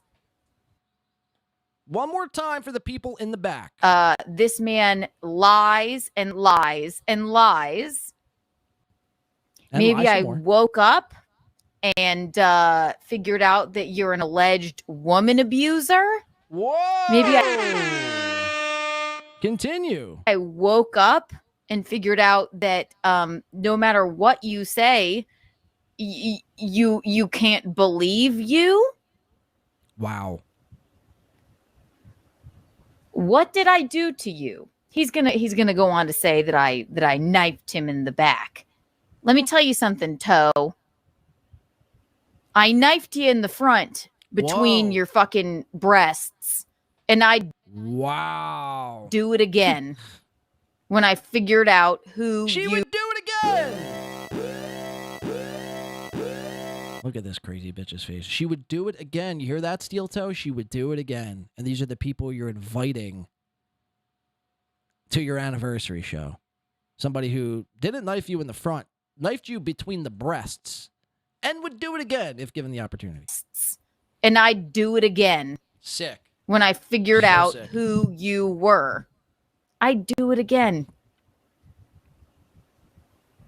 I work on truths, okay? Oh, do you? I'm not going to sit around and you stabbed me in the back. You knifed me in the back. No, I did it right in front of your eyes. Wow. Because I figured out who exactly you are. And that is Toe. And it's not good. not good, she says. So this is where we start. Again, I got a bunch of these lined up, ready to go.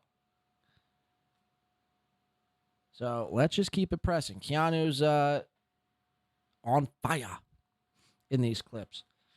We'll have a little Aaron rebuttal. We'll see how Aaron reacted to the entire thing. Mind you, these people are best friends now. They're yucking it up, powwowing around on each other's shows, flying the Stonies, and it's one big cuck fest. And again, it's just like, this wasn't like, I'm not showing you clips from 5 years ago, 10 years ago. This is, I mean, within the last 8 months, 9 months. This clip from My Lost Interest is 6 months ago.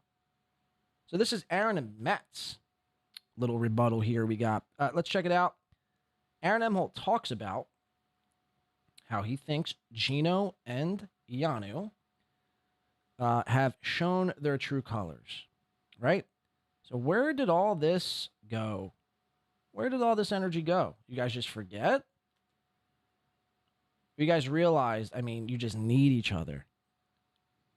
Because everyone else thinks you're fucking fake and dog shit and phony. Let's just watch. From Funeral Director says, why are Gino and Keanu so irrelevant now? Well, I think they kind of showed their stripes. They showed the quality of human being they were. Keanu more so than Gino, and I think people saw through it. And one thing I will thank the internet for is that they've read my whole situation and those two. They've read that completely right, and it's really nice. The entire internet, by the way, read this whole situation, and we read it right. Okay, to see them get that right. Because it's like they're in the fucking room. The internet. You know? Yeah. And they have fucking nailed it on that one. And I don't think Keanu feels a lot, so I don't think it bothers. I don't think Keanu feels a lot. She's, what he's about to say, a soulless individual. There's her, which is good. She's just dead inside. If she had any feeling, the way people view her now should be, I think we should be impressed that she isn't broken. But if she had a human soul, she would be. She's got the lifeless eyes. Oh, like a doll's eyes. But she is. If she had a human soul, she'd be able to feel better, whatever he said. Indicating that she's soulless. Again, I don't know about you. If anyone called me soulless,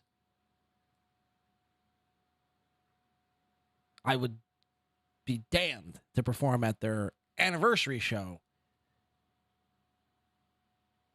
in East Bumblefuck, Minnesota. I mean, that's just a fact. But again, these people have short memories. They need each other because they're all so pathetic. They're equally pathetic. And Aaron might not be going to jail. Keanu and Gino might not get subpoenaed or ever go to jail or whatever. Not that Gino and Keanu were ever going to jail, but I mean, whatever. That's fine. The fact of the matter is, you guys will fucking fuck each other over again. Because again, you started off Aaron's shitting on Gino, and then you became friends. And then Keanu allegedly knifed you in the back, or in her words, knifed you in the front between your man breasts. And then now you're friends again. Do you see a pattern here? Do you see a pattern here? All the meanwhile throwing April under the bus, right, Keanu? Your best pal, your best girl pal, Ape. What happened to her? You decided to team up with somebody who is allegedly, doing Jackie Chan moves, doing Bruce Lee moves on April. You've decided to team back up with him. Even though everybody around you, even your own mother, this is causing Michelin to drink to an excess. Everybody around you has told you this is a foolish idea. And yet here you are again. Begging to be back. And now you're accepted. Now you're going to be doing Stonies again. Is it really as simple as that you guys just have nothing else going on in your lives that you need to set something up in your calendar to have something to look forward to? You guys do just so little gigs that Stonies is like, your idea of Madison Square Garden. I mean, what is it? Is it the pay? Is it the $1,000 that he may or may not give you and the frozen pizza, Cheetos whips up in the back of the Stonies kitchen? What is it? Or is it really as simple as you're just that pathetic? You're just that pathetic. And dumb. And stupid. And a little bit of dumb. Let's listen. He is just being raked over the coals. Will Heron TV just fucking smoked her. Nice. Bad. Whoa. Okay, so this is interesting. Mind you, just this past week, Will Heron TV did an article on Aaron. And Aaron poo-pooed it. He said, that Will Heron, he's a SteelToe hater. He's a SteelToe seether. That guy, he's bad news. He stinks. But when it was pro Aaron, Will Heron fucked Keanu up. He scorched her. You see how, with these people just flip on the drop of a fucking dime. It's so disgusting. All the meanwhile denying reality and telling you and I we're nuts, right? That's what bothers me. That's why I'm here doing this today. It's sickening. They should be thrown in jail simply just for this. Being so disingenuous. So fucking disingenuous. It's insane. Toe has nearly doubled in size of chins and breasts, says Red Slime. Great observation. Balls Deep says April needed the money and Nick offered to pay for her services. Snort. Meaning cocaine. Great dart tournaments. Nasty Neil says, is Blade going to get SteelToe sign guy to make a win by 2 sign for the new studio? Maybe. Maybe not. Maybe you already have one coming. Maybe it's already here. All right, enough about me and my sign. Let's listen to this guy. She is just being raked over the coals. Will Heron TV just fucking smoked her. Bad. It's funny. People who clip Keanu get more views than Keanu. That's always fun. Hear that, Keanu? But I will say, you're viewless, much like your husband. You guys can't accumulate any viewership without the toe. It is. Yeah. How do I put this? I know what Gino's tried to do. Yeah. And I appreciate some of it. Okay. I want to make that very clear. Okay. I know, and people know what I mean by that. Mm-hmm. I know what Gino's tried to do. I've read some papers about what Gino tried to do, and I really appreciate it. And I wish he wasn't stuck in the situation he was. And I just want him to know I didn't put you there. I didn't put you there. You know, sometimes in life you grow because you realize the things you've done you're not proud of. And then you get to become a different person and learn from your mistakes. Good. I'm proud of you for that. The old Matt agreeance. Yeah. All right, so there was SteelToe and his rebut to pretty much calling Keanu a dumb bitch. And, without SteelToe, there would obviously be no Keanu. They can't muster up any viewership. He was, at the time, again, pro TV's own Will Heron at the time, which is funny because this past week, like I mentioned, he thinks Will Heron is a joke, which is actually debatable.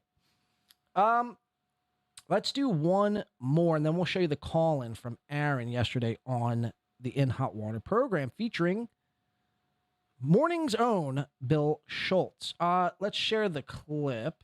Boom. Bang. Nope. Bang. Nope. Oh, God damn it. Hold on. Bear with me. 2024. This one, right? Yeah, here we go.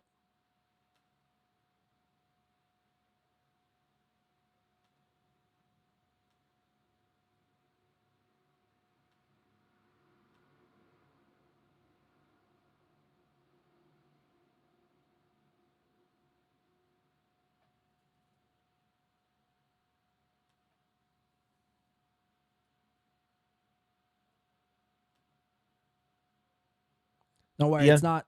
Is that There we go. Pat wanted to kill Gino. Kevin wanted to kill Gino. Those two got fired, but the common denominator seemed to be people wanting to kill Gino. When Gavin got a chance to kill Gino professionally, he murdered Gino professionally. And so, like, the common denominator seemed to be people wanting to punch Gino. I seem to be the only guy who didn't want to punch Gino in the face. I mean, what's the deal? I'm the only one he shoved a knife in the back of. And I'm Gino, everybody wants to punch you in the face. Aaron the Rat coming in for 2. How much to prank call Stonies again? How much?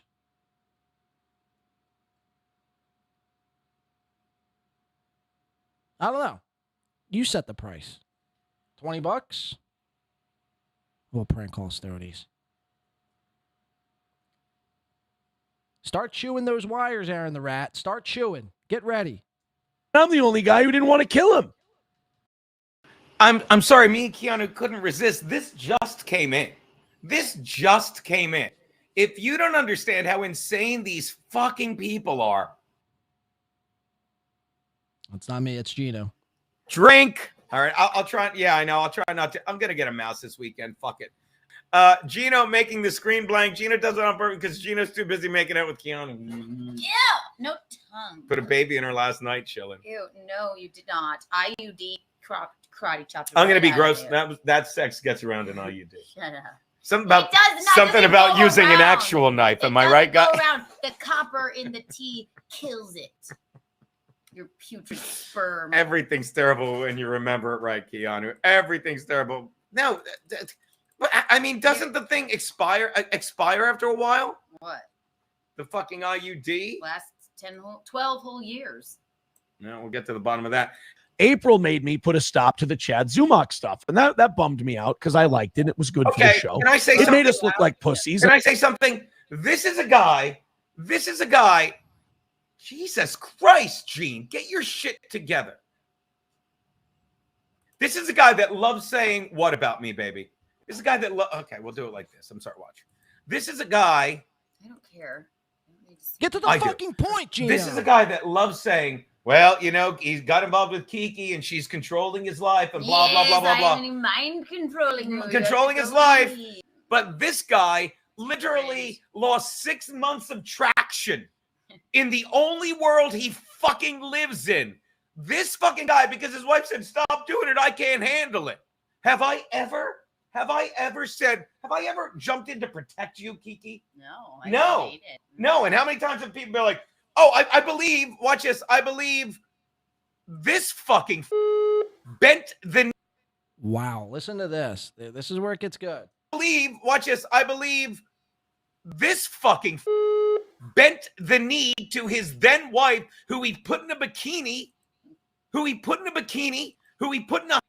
Right, hoard her out. Let's not forget that, Gino. Hot tub, who he put his in another woman. This guy did all that to his wife. You went on air with Stuttering John, and people were like, how's he let Stuttering John talk to her like that? And what did I say? Unlike fucking your fucking cuck fucking wife, who you insecurely fucking dragged into your world, fucking toe. You insecurely dragged into your world because you fucking were worried about her cheating on you, which Keanu and me do all the time. We're swingers. Nope, that's you again. That's you again. She fucked you up and sent you 6 months back and sent you spiraling. You called us crying like a bitch when she left you and you were lying. Very manipulative, by the way, to get us on your side. Yeah, are you stupid?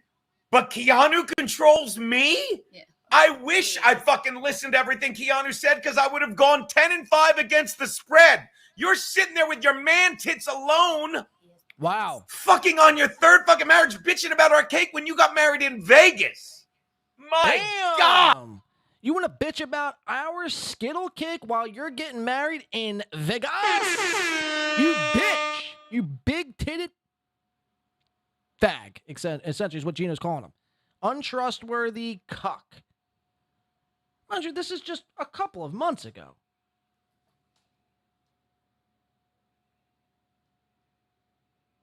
Trying to see if I can see the date here. I can't at the moment, but just a couple of months ago. And again, I'll show you the call-in yesterday, how it's just one big giant, everyone's just nice now. Everyone just forgets it. We're all pals. We need each other. I mean, I think Gino and Keanu need SteelToe more than SteelToe needs Gino and Keanu. I mean, no, actually, I take that back. SteelToe does need Gino and Keanu to a degree. One, because he has no other friends, no other streaming friends, that is. Everyone finds him to be revolting. And he needs something. He needs somebody. He can't just put together, SteelToe this is, Aaron, can't just put together another flop-ass event like he did last year, where it was just him, Matt, and Johnny falling off the stage. I mean, he could, but Matt ain't going to be there this year. I mean, maybe he is, but not to perform. And even if he was there to perform, who wants to see Matt perform? Does Matt perform anything besides agreeing? Mm-hmm. Mm-hmm. Mm-hmm. Mm-hmm. Mm-hmm. At least Johnny will fall down every now and again and make things interesting. You need Gino and Keanu there to a degree, because they're the only people who are fucking, desperate enough to take your $1,000 and, a spare bedroom to fly across country to do a Stoney's gig and play cornhole and a 75-person golf tournament. How insane, man. You guys, again, deserve each other. You all fucking deserve each other. You're all sick individuals. You're sick in the head. And I'm displaying it here. You could hate me. You could call me a troll. These are your own words. You old senile bitch.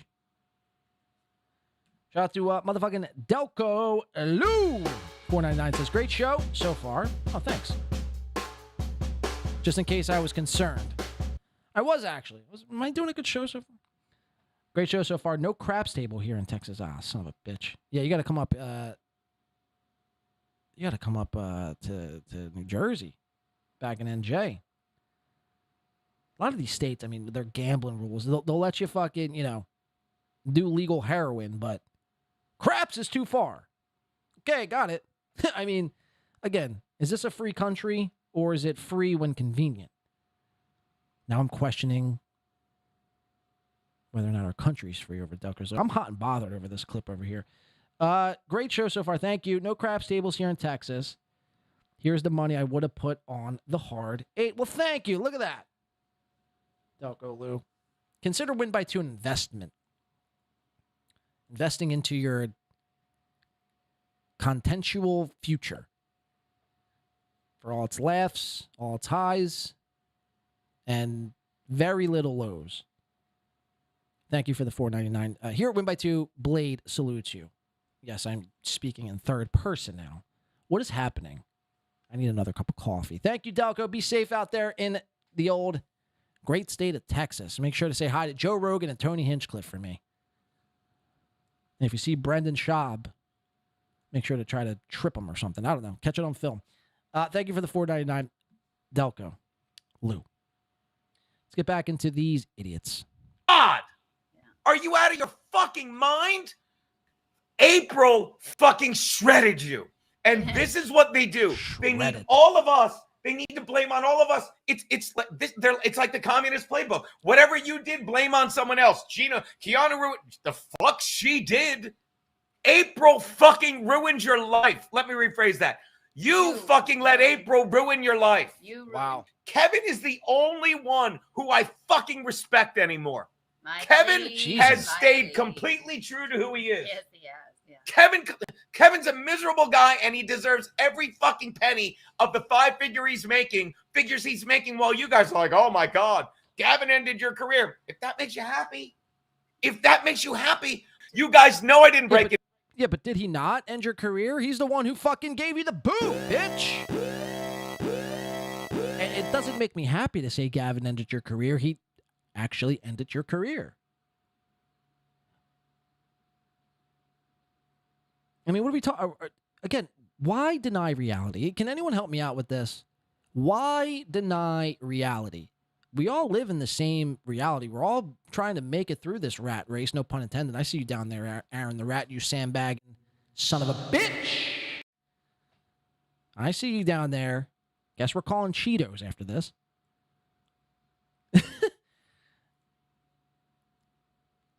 But why deny it? Why deny it? You know? it makes you look psychotic and a lunatic when you're sitting there calling everyone else crazy. And we're all just simply showing you what you said about yourself or Aaron or any other situation. You're like, no, it didn't happen. It's not how it went down. It's like, well, here's the clip. No, you just got to seethe a little bit more. I mean, I guess I'm seething. I don't know. I mean, I can't. How much can I be seething when Aaron the Rat's over here dropping dimes over this motherfucker? For $20, do it. It'll be something to listen to while I'm waiting in Aaron's crawl space. Listen to that. Patiently waiting for your orders to attack. It's coming up. Aaron the Rat's going to chew through all of Aaron Imholtes' USB cords in that new dope studio he's got with that cool sign. That's the size of a Sasquatch. Cool sign, bro. Cool sign. Again, upgrade it from... It is a bit of an upgrade, I will say, from your trash on the wall. But somehow it's still you. That's the problem with the shop. Thank you for the 20, Aaron the Rat. I do appreciate that, man. Or Rat. Sorry. Let's listen to Gino. Break into a building. You know Kiki doesn't control my life. You know all these things, but you need it to validate what a cuck you are, fucking SteelToe. What a fucking washed up, failed out of 3 cities comedian you are, Chad Zumach. Wow. What a big-titted nobody fucking guy you are, Mel. You need these things. Take them. You can have them. You can have them, but why did I never accuse anyone in the Dabbleverse of anything other than being hacks, hateful liars? Because that's what you are. Gino declined the Gavin offer because Gavin is an asshole for and that's another thing. My fucking loyalty. Why'd he fucking give him shit? Because he's a jerk, Eugene. I don't care. Let me tell you desperately loyal. Desperately loyal to everyone. I'm so sorry. I don't care how much you decline the offer. I don't care how much it is. I have never talked to them. I need ever liked that man. Ever. Gavin. Ever. It offends me even that he would even I still have like that the. man, but I there's don't. 2 of them. Yeah. It offends me even that he would utter the words that he should have been invited to our wedding. Even if SteelToe. Gino begged me. Beg, shake. I would have never had racist Colonel Mustard at my wedding. My wedding, please. Wait, is she talking about Gavin or Aaron now? I'm a little confused. Or both. Because they're both a bit of racism. Absolutely not. I am glad Flowing you're through not their working for shows. him. Did I make you make that Gavin, choice? okay, she's No. talking about Gavin. Yes, ask Toe. Ask Toe. Ask Toe. Because he's lost his job, going through rough times. Toe. I mean, are you fucking absolutely stupid people? I can't. I just can't believe how dumb they are. And they're like, and don't get me wrong, like, if you replace the void in your life with fucking super chat money, that's great. But it doesn't change what you've done. And I'll say it again. I fucking was so livid at the way he handled Garrett and Steve. Fucking what did I do? I thought I had a job. I pushed Garrett and Steve. Me and Chrissy pushed Garrett and Steve's page for 2 fucking weeks. Yeah. 2 fucking weeks while we were waiting in negotiations for him to say fuck off. 2 weeks. We take care of our own. Fucking that's the difference between fucking me and Gavin. Oh, you eat what you kill. We take care of our own. Atomic Ray.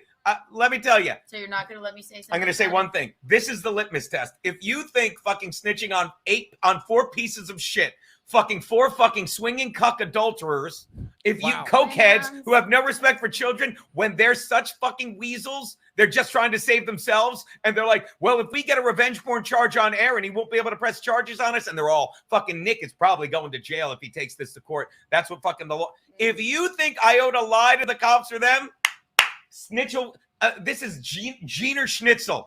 Atomic Ray, I'll give you credit for it since you came to the chat. Call me Jeaner Schnitzel. Okay. Even if Eugene somehow could predict who might be calling from St. Cloud, and he Not like Keanu can predict football games. 19-9 over the past 2 weeks. That was pretty good, right? Officer Shriver from St. Cloud called me as well. And guess what? Even if he chose to lie, which why would he? Why would we lie for the toe? He did it. This is what happened. Why would we lie to the police? Even if he chose to lie, I would have never done. I would have never, ever, and not in 1 million years. You wouldn't have lied for them? I lied for the toe? Absolutely fucking not. I wouldn't have lied. I just don't lie. I just don't either. It's just against. I just don't the odds. lie. I can't do it. Lying is the no. You don't lie. You're just a backstabbing whore. You don't lie. I might even give you that. You're just a backfagging, backstabbing, two-faced, bony bitch, skittle cake having at your wedding whore.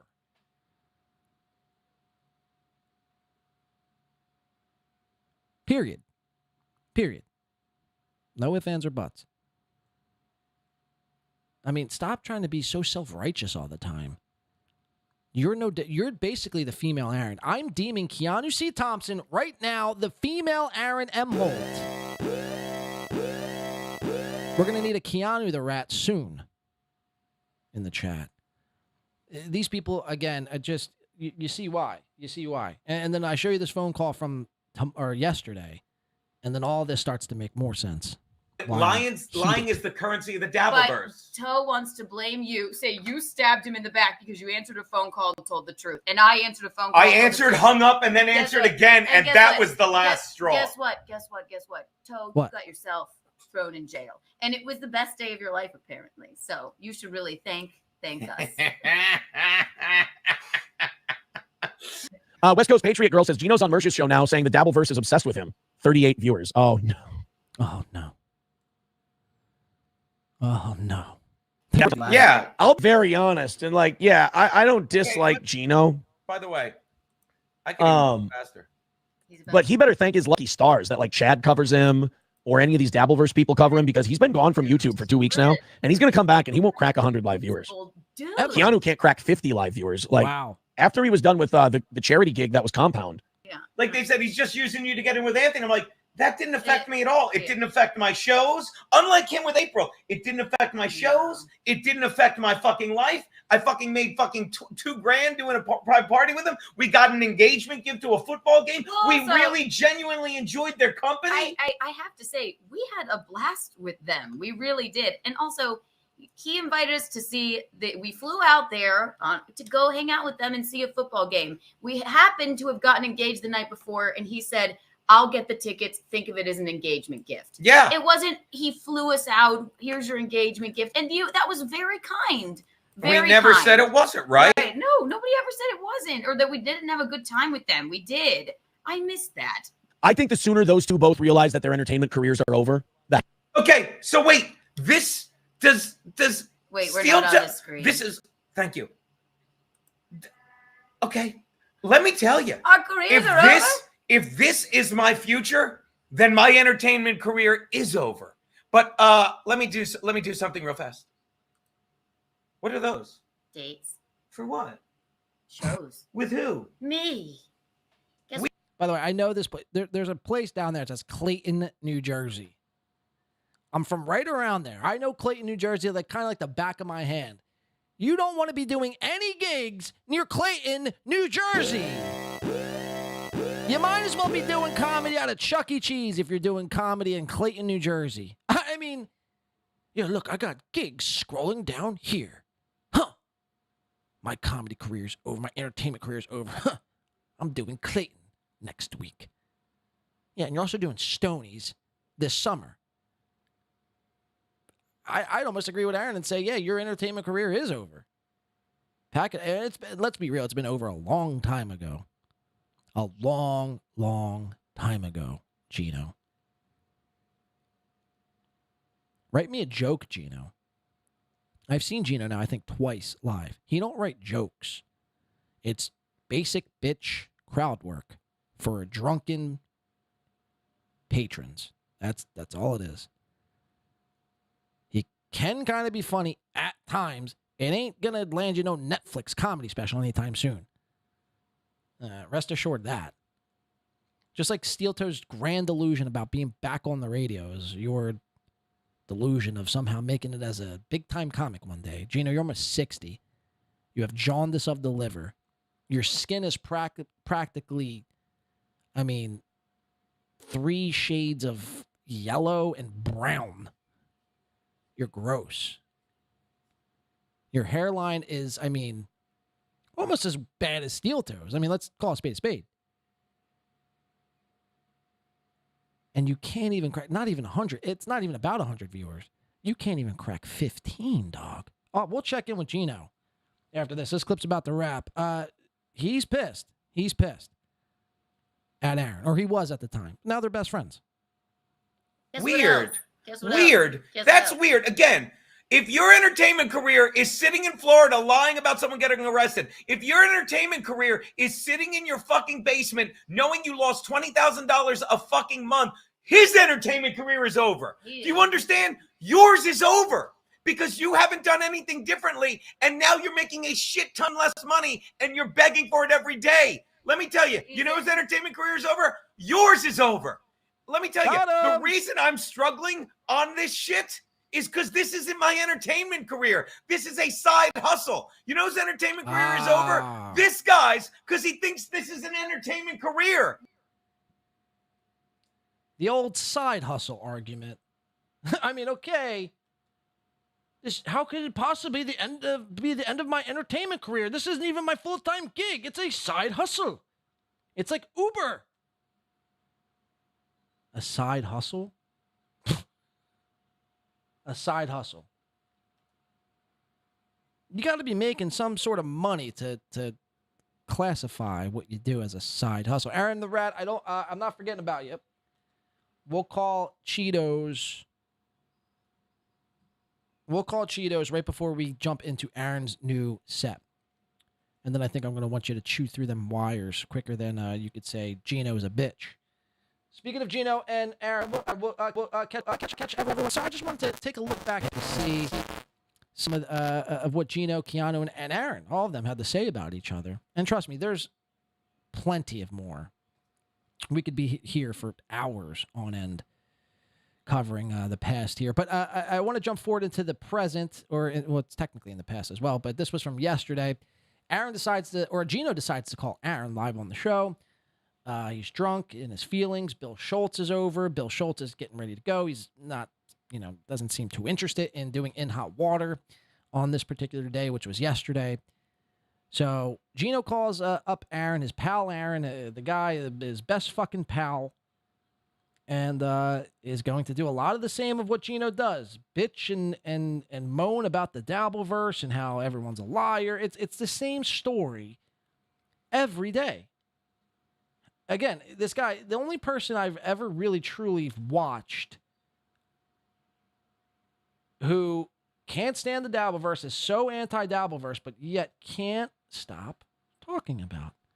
Let me rephrase. What he presumes to be the Dabbleverse. Again, the Dabbleverse is things revolving around Stuttering John. It's not any of the things that you're talking about. So again, let's work on our phrasing.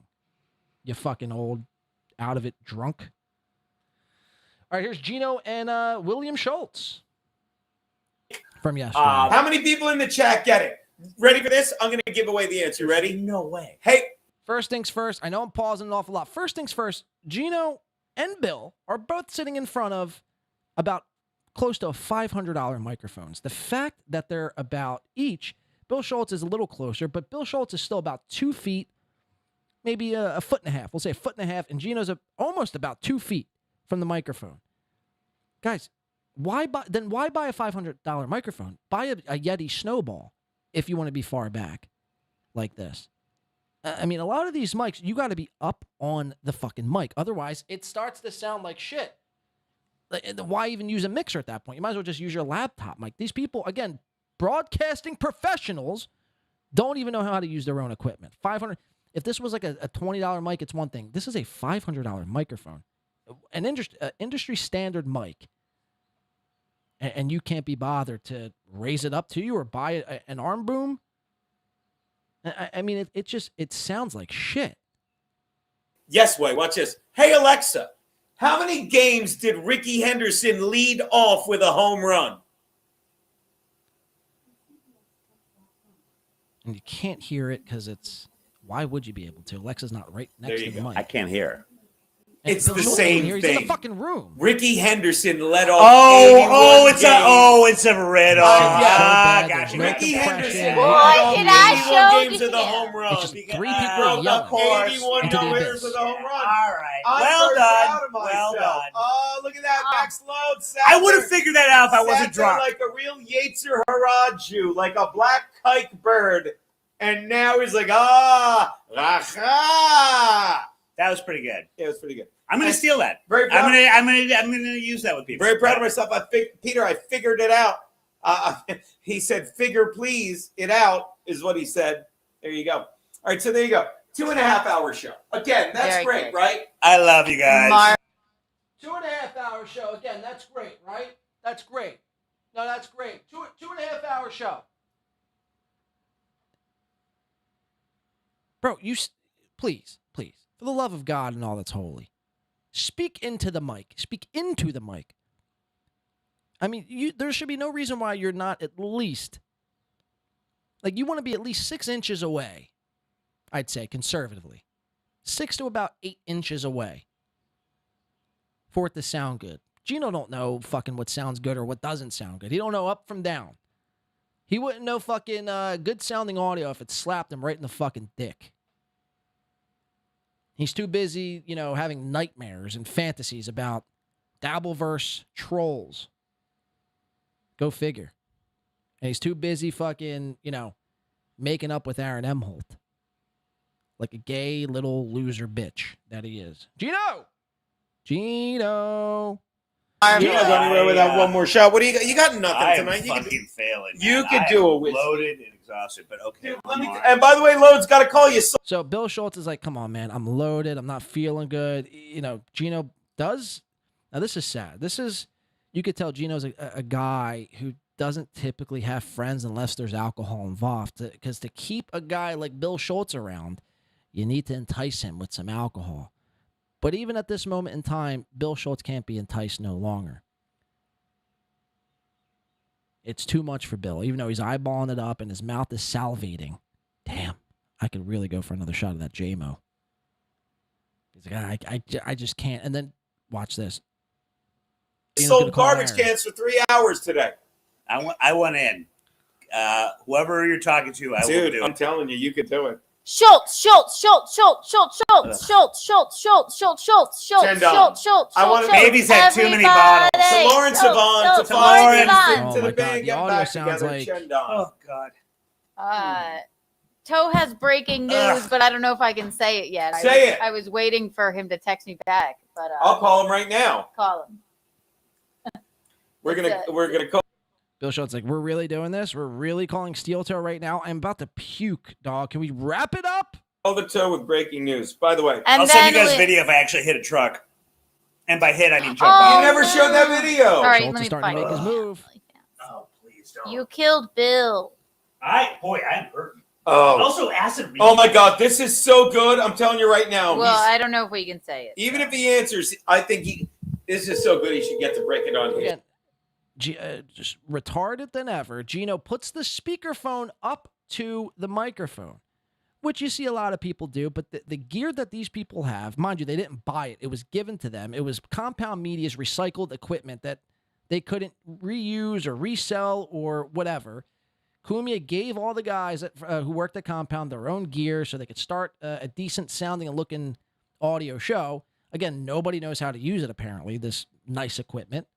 $1,000 worth of equipment. I mean, thousands of dollars worth of equipment. If you're talking audio boards, cameras, switchers, mics, cables, stands. There's a function in pretty much every modern soundboard with either Bluetooth or line in. You line in the phone, everybody could hear it as if, it was a Bluetooth. It was coming out of the speakers. Gino puts the phone up to the mic. It sounds like shit. Let's listen. SteelToe calls in. His show. And I'll tell you who won't break it. Any one of the stupid cunts in the anti-whatever podcast, Fat Melton, all these people that know nothing, weigh in and you faggots fucking watch it. Yo, buddy. Gino. Did I interrupt? Hey, ready for this? Do you know Ricky Henderson broke up 81 no-hitters with a home run? God damn it, there's a joke in here and I don't have it. No, it's not a joke. It's a riddle, but you'll figure it out immediately. You gave it to him by saying it's a riddle. It Tell wasn't him a he's riddle, on but you the know why? air. Because he had 81 leadoff homers. So he broke up no-hitters with a home run. Oh, okay. God, I thought you were going to do one of those gay, Thomas Dagny things. Did you hear about Thomas Dagny? No, that's not how it works. Shot a pilot. All right. Hey, you know my friend Carl just shot a pilot. Oh, did he? Good for Carl. Yeah, how'd that go? Thomas Dagny, he worked for United. He had like 2 kids. It was terrible. Oh, that was not the kind of pilot I thought you were talking about. You know, speaking of the salad days, I remember I get off the subway one time and I've got 3 missed calls from SteelToe, and he texts me, like, Gino's what is the 10 pilot feet that from Carl his mic. shot Gino's joke? right And I on the called mic. in and did it on the wall. Now, we have the breaking news you sent us, and Keanu's like, I don't know if we can break it. And I read it like, this is so good. I have a feeling you're going to want to break it on your show tomorrow. That is you, right? So we'll tease out your show. But Talking it's about so the good. Nick news. Like, We'll ask him. Like, Yes, here's the Nick thing. about I mean, do you want to tell it possibly now going to before jail. the fucking the antisocial cunts do it, or You're Melton not- does you're it, or not anyone gonna- else who knows you're nothing not- and acts like they do? You're not going to believe this, but I only talk about this stuff when like a audience member asks me about it. So like, I really am only going to talk about this news that you have. Aaron is so full of shit. I only talk about this stuff, the Nick stuff, when an audience member, asks me about it. Funny thing is, Aaron, it's every day you talk about this stuff. Every single day. Every single day. Only you have the choice. Only you have the power to not talk about things on the show. If you didn't want to talk about the Nick stuff that bad, guess what? You wouldn't talk about it. I mean, don't use the audience as a scapegoat, man. That's fucking low, even for a pro broadcaster with a cool sign like yourself. Dude, I don't talk about the Knicks stuff at all, ever. Only when an audience member asks me about it, and, they're probably going to ask me about it today, so I'll probably be talking about it today. It's like, yeah, no shit. No shit. No fucking shit. Like, what? If somebody asks about it, now I'm sure somebody's going to ask about it. Sure. So if you want to go ahead and Is that Aaron? Oh, hold on. You're right now. The fat chick from Pretty Antisocial Podcast is on. The fat, ugly, stupid, lying one. All right, let me narrow it down. The one that shows a fucking folded flag behind her like some kind of stolen valor when you know nothing about it. But it's like, listen to me. My kids throw rocks at me. Yeah, her kids throw rocks at her. That's a callback to the Keanu cast and stuff. Now, yeah, this is Aaron. Do you want to break the news since you know everything? Watch this, Aaron. I hate to spoil it, but you know everything about everything. Tell them what it is. Well, there was a 3-sentence investigation finding that came out today in the case of former lawyer Nicholas Rikieta. I love him. The pre-sentence investigation, the sentencing is Friday. The pre-sentence investigation recommended to the judge that Mr. Rikieta received 5 years of probation, no drugs, no alcohol, 80 hours of community service, and 30 days in jail. Oh, God. Now, yeah, by the way, way to finally be on the air when something of substance is said, you still. Why does Gino love it, by the way, that Rekieta's possibly facing this time? I know why I love it, but what's it to you, Gino? I mean, you love Aaron Imholtes that much? You want to suck his dick that hard? You need the Stonies gig that bad? You love the fact that Nick might be going to prison? Again, I know why I love it. Because I'm a troll in the Dabbleverse. And it's funny. What's it to you, Gino? You old, alcoholic, demented individual. What's it to you? Fat cunt whose name I don't know. I'm talking to the I fucking don't even know my kid's antisocial name. bitch. But Keanu's doing this bit so that's that's what's being recommended. It could be funny, but they keep Bill stepping by Schultz, each other. Bailey, Bill I Schultz love is him. leaving So now. what He's are the exiting so stage left. that is going to happen? I don't understand how the legal system. Will this be before or after me and Keanu have to show up? And I don't know why the dumb cunts haven't mentioned this. Hey, you stupid cunt! Why haven't you said me and Keanu are stupid and we have to go out to fucking there to appear? Where's Smothering John? Where are all you fucks?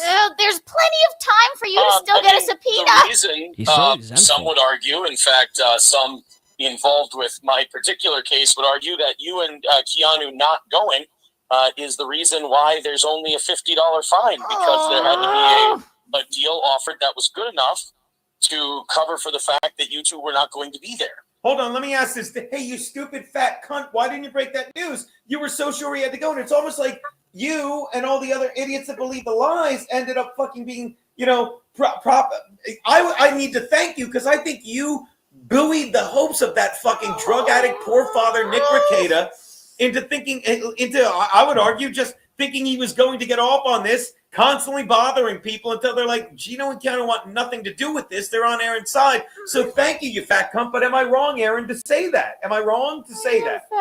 To say fat cunt? No, I think you're right on the money. What a stupid. Gino for a 59-year-old man, I mean, really gets into his feels. This is a guy every day who's always getting his feelings hurt by somebody. Mind you, this is a guy who's a comic who wants to call out the deep state, call out Anthony fucking Fauci for God only knows what. But when somebody makes, fun of Gino, or they say something about Gino, about him and Keanu going to Minnesota to have to testify, or whatever the case is, remember I made the joke that Keanu and Gino were swinging, whatever. Gino always has to lash out like a hurt baby, like a hurt child. This guy, this man is emotionally stunted. He's an emotionally stunted individual. There's no comedy involved. It's just aimless yelling, drunken, aimless yelling because his feelings are hurt. Imagine being almost 60. Think about it this way. Imagine being almost 60 and getting your feelings hurt by a podcast named Pretty Antisocial. Bro, who cares? Like, who honestly, at the end of the day, gives a rat's fuck? Seriously. I mean, it ain't that deep, bro. I mean, look at you. I mean, you're stewing over there. Why so mad? Why the long face? Gino!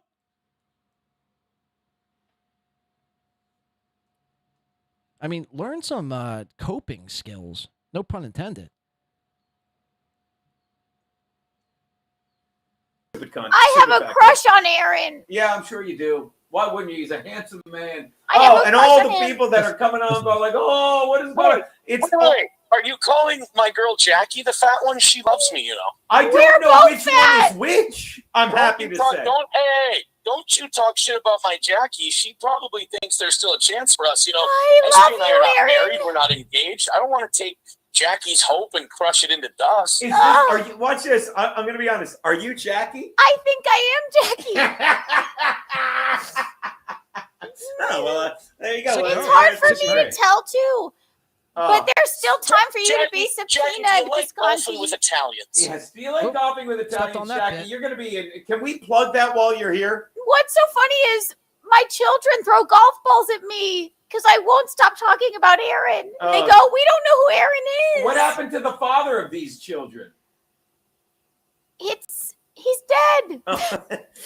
Was he the soldier with the folded Wow, flag? Maybe, which would be sad if true. I don't know. Now I feel. He I left almost me. feel bad, but He you know what? left. No, I Terrible don't think news. he's dead. I actually do think know he the just father left. Guys, this isn't comedy. This is mental illness we're watching. Mental illness. Mental illness. We're watching grown adults spiral out of control because a couple people made fun of them online. Keep that in mind. This is very sad. This actually ties everything together. Do you know who the father of Jackie's children are? Patrick Melton. Patrick Melton. Oh, way to fuck up my joke. Totally not. I stepped on your actually- joke, Aaron. Oh my God, I'm never going to sleep again. I feel bad about myself. Go. The father of Jackie's children is actually Thomas Dagny. He used to be a pilot who flew for Oh, way to go. That's really good. Oh, Carl Yeah. shot him. I Yeah. Kudos to Carl. All right, well, let me say this. Kudos. Can we plug what Kudos we're to doing me, at the end of bitch. July? Are we plugging that now? Oh, here we Yeah, go. I mean, Course. you guys were the two of the mystery guests, and we have a potential third and fourth. But I think people have. You don't. You don't have a potential third and fourth. The potential third and fourth is Johnny Crutches and Matt Posner. Matt Postner's Posner. Gino, it's going to be the same show as it was 2 years ago, the same show that it was last year with cornhole. And according to you, a 75-person up to 200-person golf tournament with numero uno Josh Denny, fan leading the helm. Sounds like fun, dude. Sounds like fun. Can I come? Please, I just want to be a part of something as cool as the SteelToe anniversary show. I can't wait. I want to golf. So they're plugging the Stonies event right now. As if we didn't know Gino and Keanu were going to be, the guest. As soon as it was announced that there was two mystery guests, who could it be? Could it be Red Bar? Could it be Joe Rogan? Could it be Kevin Brennan? Could it be Neil Brennan? No. It's Gino and Keanu, the only people who will work with you in the world. In the world. The only two people that will work with you in the world. Because they're just as desperate as you and just as pathetic as you.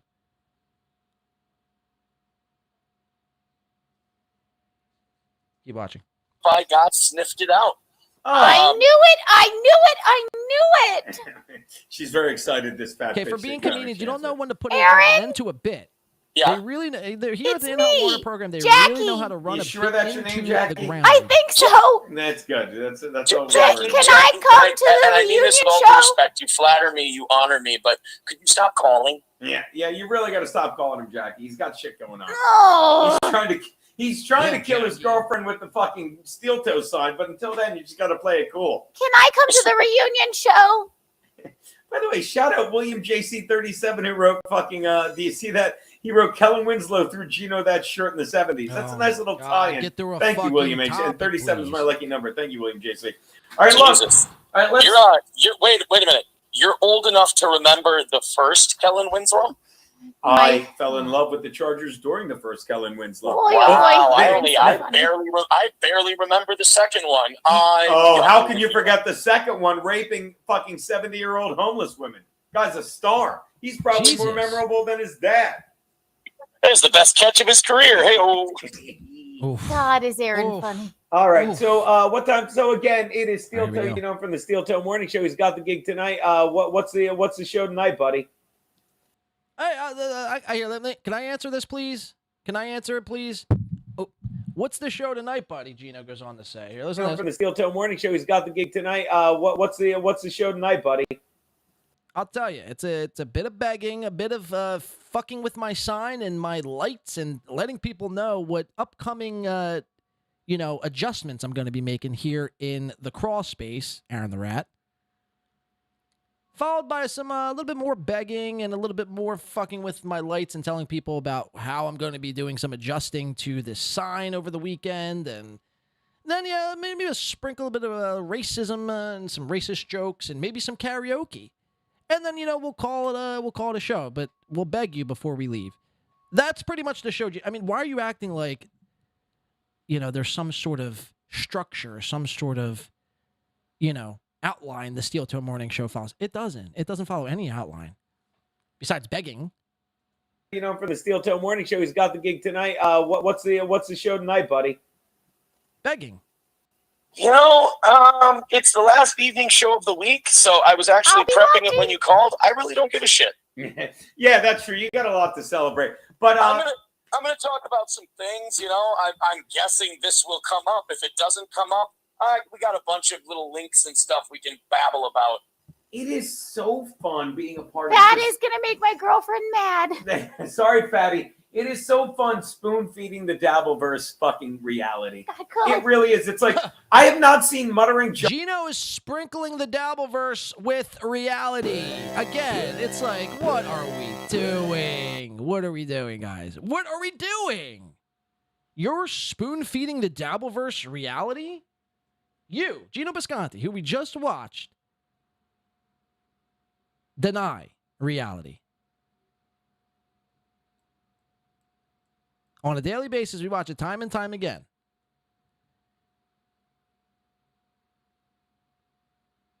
You, Gino, are okay. Continue. The Dabbleverse fucking reality. It really is. It's like, I have not seen Muttering John on Twitter in ages. And he was the one that kept... Muttering John's been posting world exclusive and op-eds he hasn't stopped. The man doesn't sleep, I'm convinced. Muttering Jay does not even take any rest. He takes no days off. He's pretty much like, Michael Jordan. Takes no days off.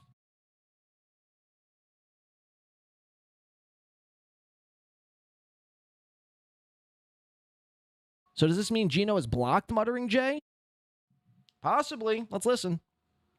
Kept saying we're idiots. And why isn't Patrick Melton that fat fuck who looks awful? And he's sitting there like trying to kiss Anthony's ass. Hey, Melton's here now. And I'm telling you, I'm hanging out with Anthony. We're just shitting on him. Listen to this. He's like, oh, Anthony. Wow, you hear that, Melton? I don't know what to believe for Gino. I'd like to believe this is true, but you can't really believe much that Gino says. But according to Gino, him and Cumia were hanging out while Cumia was up in New York. They were, at Sullivan's, having some Jameson. Mind you, Cumia's not supposed to drink. Gino's force-feeding him drinks down his gullet, trying to kill him still. And they're hanging out and they're talking about Patrick Melton. Mind you, these are the same guys. When they shut things off, they don't think about this universe. They don't worry about it. They go touch grass. They're balls deep in some puss. They're playing frisbee or disc golf. They can't be bothered. And Gino then lets out. Him and Cumia are sitting around talking about Patrick Melton. Now, again, I'd like to believe this is true, but I don't know what to believe from Gino because, he's lost. He's lost. Gino is a lost, spiraling, drunken, babbling idiot. But let's hear him out. Let's see what he had him and Cumia were talking about Melton. Mind you, Melton has been, really, his eyes are lit up at the thought of Cumia onboarding to the super tip system. Melton is having dreams. He can't wait. Oh, my God, that day Cumia onboards to the super tips. Patrick Melton, a guy who has done nothing in my life for 20 years, can say that I onboarded Anthony Cumia to my super tip system. Then I could finally die happy. And then the money that would bring, the 10% I'd make off of every super tip from the Cumia show. God, please. Let's see, does Cumia reciprocate the same feelings, or does he think Patrick Melton is a fucking joke? Let's listen. Who looks awful. And he's sitting there like trying to kiss Anthony's ass. Hey, Melton's here now. And I'm telling you, I'm hanging out with Anthony. We're just shitting on him. He's like, oh, Anthony. Whoa! Cumia shitting on you, Melton. And I'm telling you, I'm hanging out with Anthony. We're just shitting on him. He's like, oh, Anthony, we're just shitting on this fat fuck. Me? Hold on. This is for the Clippers. This is for the Clippers. Oh, now, please. Stalin's going to grab this. Guess what? Again, I tried to say this before. When you tell the Clippers this is what they should be clipping, they're not going to clip it. Again, find me a clip from any of the Clippers where in the clip, the host is like, guys, this is for the Clippers right here. No, the Clippers march to the beat of their own drum. They don't need to be told and guided in what to do. They got it. Trust me. If they want to clip something, they'll clip something. They're not going to be, demanded. Clippers, listen up. This is for you, Clippers. We're helping you out here, Clippers. Fuck you. If I was a Clipper, that's what I'd say to the host. Fuck you. I'm never clipping your show again. They're so full of themselves, these people. Clippers, listen up here, Clippers. Hey, Clippers. Front and center, listen up. Start your clipping engines. Me? Hold on. This is for the Clippers. This is for the Clippers. Oh, now, please. Stalin's going to grab this. You're saying Anthony thinks Patrick Melton is a fucking buffoon? He thinks the entire Dabbleverse and everyone involved in it are fucking buffoons. But wait, he's not going to.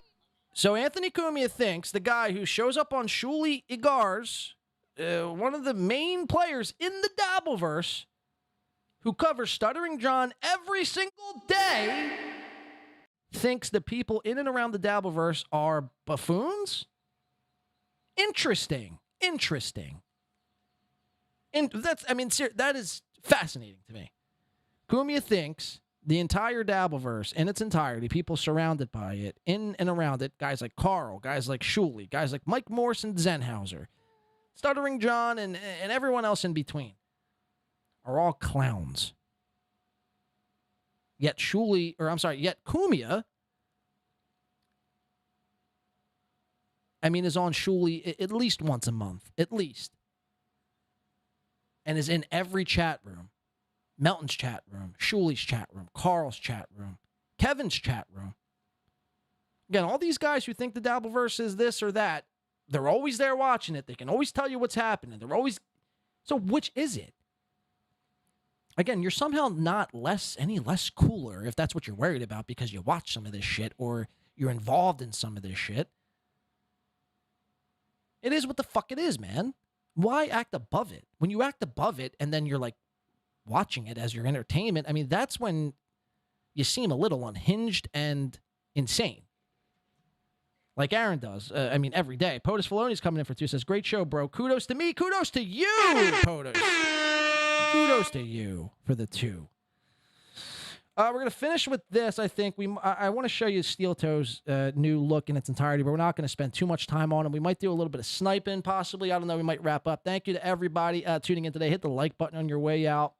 And, we'll go from there. Thank you so much, POTUS. You're saying Anthony thinks Patrick Melton is a fucking buffoon? He thinks the entire Dabbleverse and everyone involved in it are fucking buffoons. But wait, he's not going to get super tips? He's what was I? I was a retarded comet, I believe. I don't even know, but it's so funny because it's like, this is how lost you get in that world. Like we did a show today with Lauren Sivan from Fox News, who... Does Lauren Sivan want super tips? She wants nothing to do with you. But it's so funny, and it's just you remember, look, I don't know if you remember the SteelToe. You were in radio. You had people in. I mean, you were in that world, so we harken back to that stuff. And I'll tell you this, that's why I'm so excited when we go out there in July. July 25th, the golf tournament, 26th, the comedy show, and we're staying an extra day. We've invited ourselves. The golf tournament. You hear that? The golf tournament. Gino's pumped for the golf tournament in July. Again, tell me, your entertainment career is going swell without telling me your entertainment's going swell. And I say that sarcastically, by the way. You're doing shows in Clayton, and you can't wait. You're rubbing your fucking little jaundiced hands together in anticipation for July's SteelToe golf tournament. You fucking loser. Like, what? What am I missing? My entertainment's going great. My entertainment career is the best it's ever been. It's not. It's not. I mean, you're fucking 2 steps away from doing shows at, the bowling alley. Brunswick Lanes. You ever hear of it? You're going to be headlining there, Gino. Finally, you could finally be a headliner. At Brunswick Alley and Pins, or whatever the fuck that place is called. These guys are delusional. They're seriously sick and delusional. I'm convinced. I've convinced myself they're delusional. July 25th, the golf tournament, 26th, the comedy show, and we're staying an extra day. We've invited ourselves. 28th broadcasting with fucking SteelToe. I told you they'd be going there. And his girlfriend with the head wound. That's how radio works. We sit. That's how radio works. Oh, I was so confused as to how radio worked and didn't work. Thank you for clarifying all of that, Gino. Thank God. Thank God, thank Christ on this Holy Thursday that Gino Biscanti has given us some insight on how radio works. Seriously, I'd be lost without this bit of knowledge here. That's how radio works? No, actually, radio works, Gino, you see, by what's called frequencies. Like, you really want to get down to the brass tacks of how radio works. 28 broadcasting with fucking SteelToe. I told you they'd be going there. And his girlfriend with the head wound. That's how radio works. We sit here trying to get people to come. We had Lauren Sivan of Fox News, Harvey Weinstein fame, come by today because we're old friends. They're like, no. We're old friends. We're getting people to come up into our stinky cigar-smelling apartment to, show you and prove to the Dabbleverse and our 9 viewers of how radio works. Congratulations, Gina. You showed us. Congrats. I'm owned. I'm super pwned.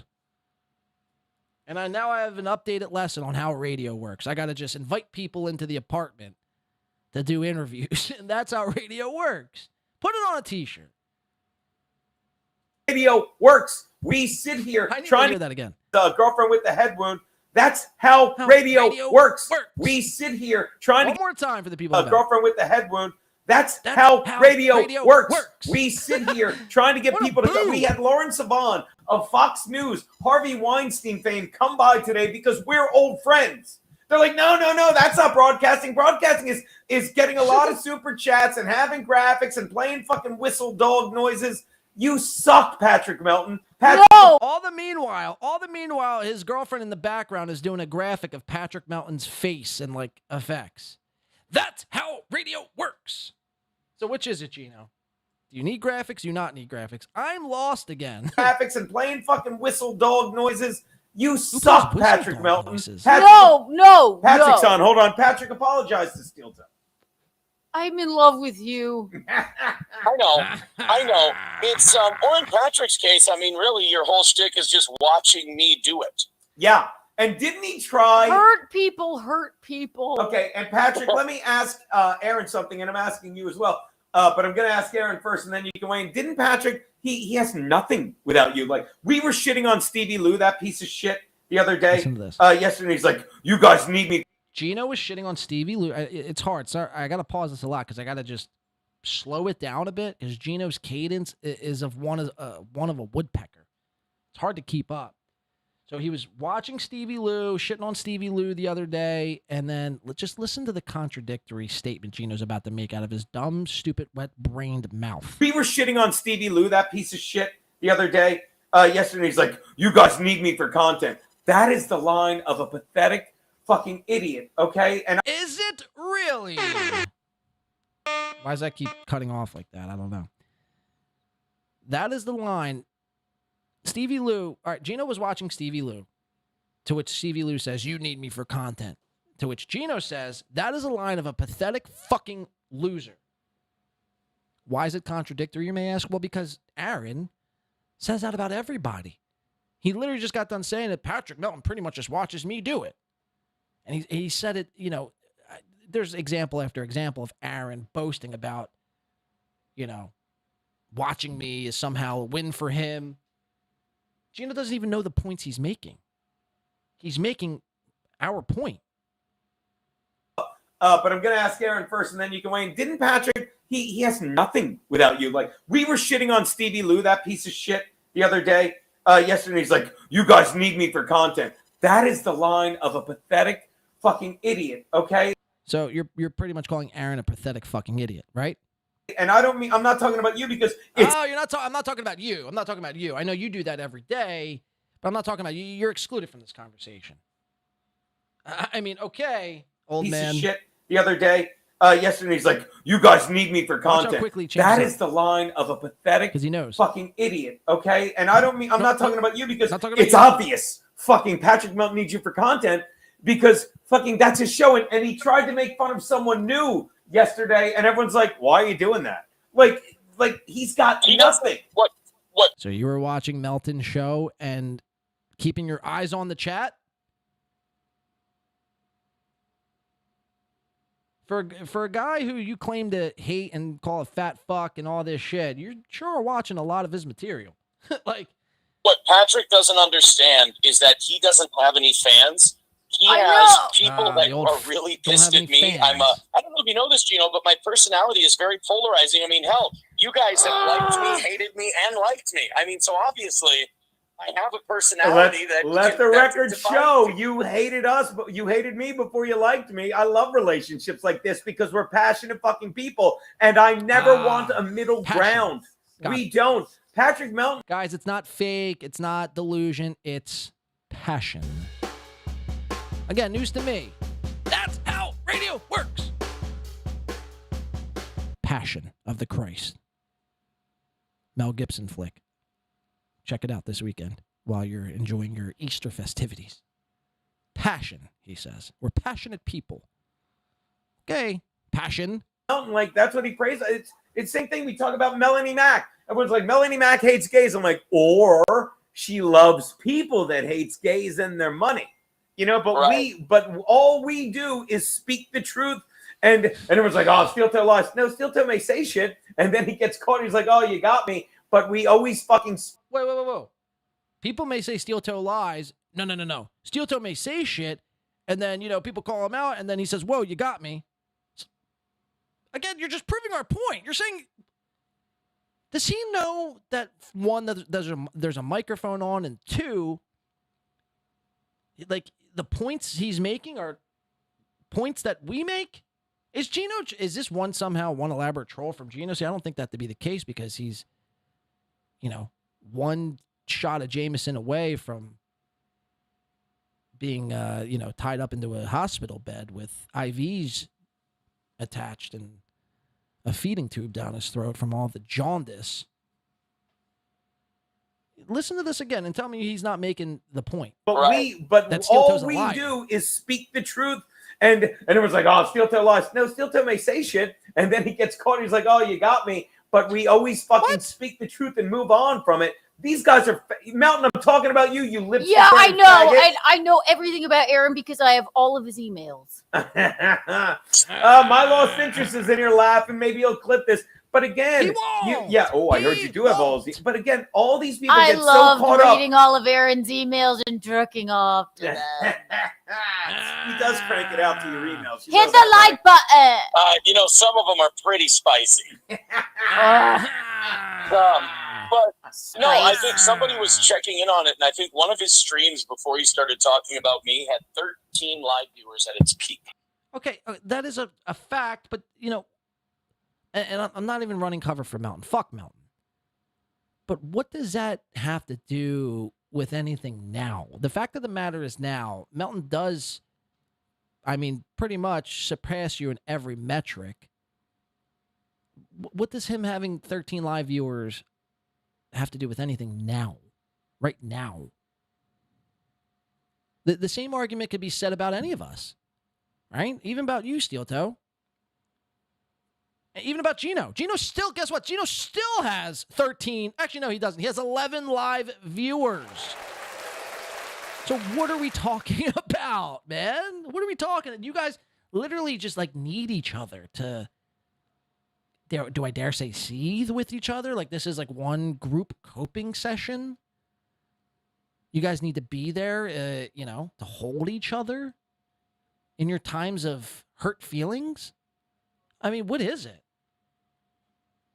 Because you're not making any fucking sense whatsoever. Gino,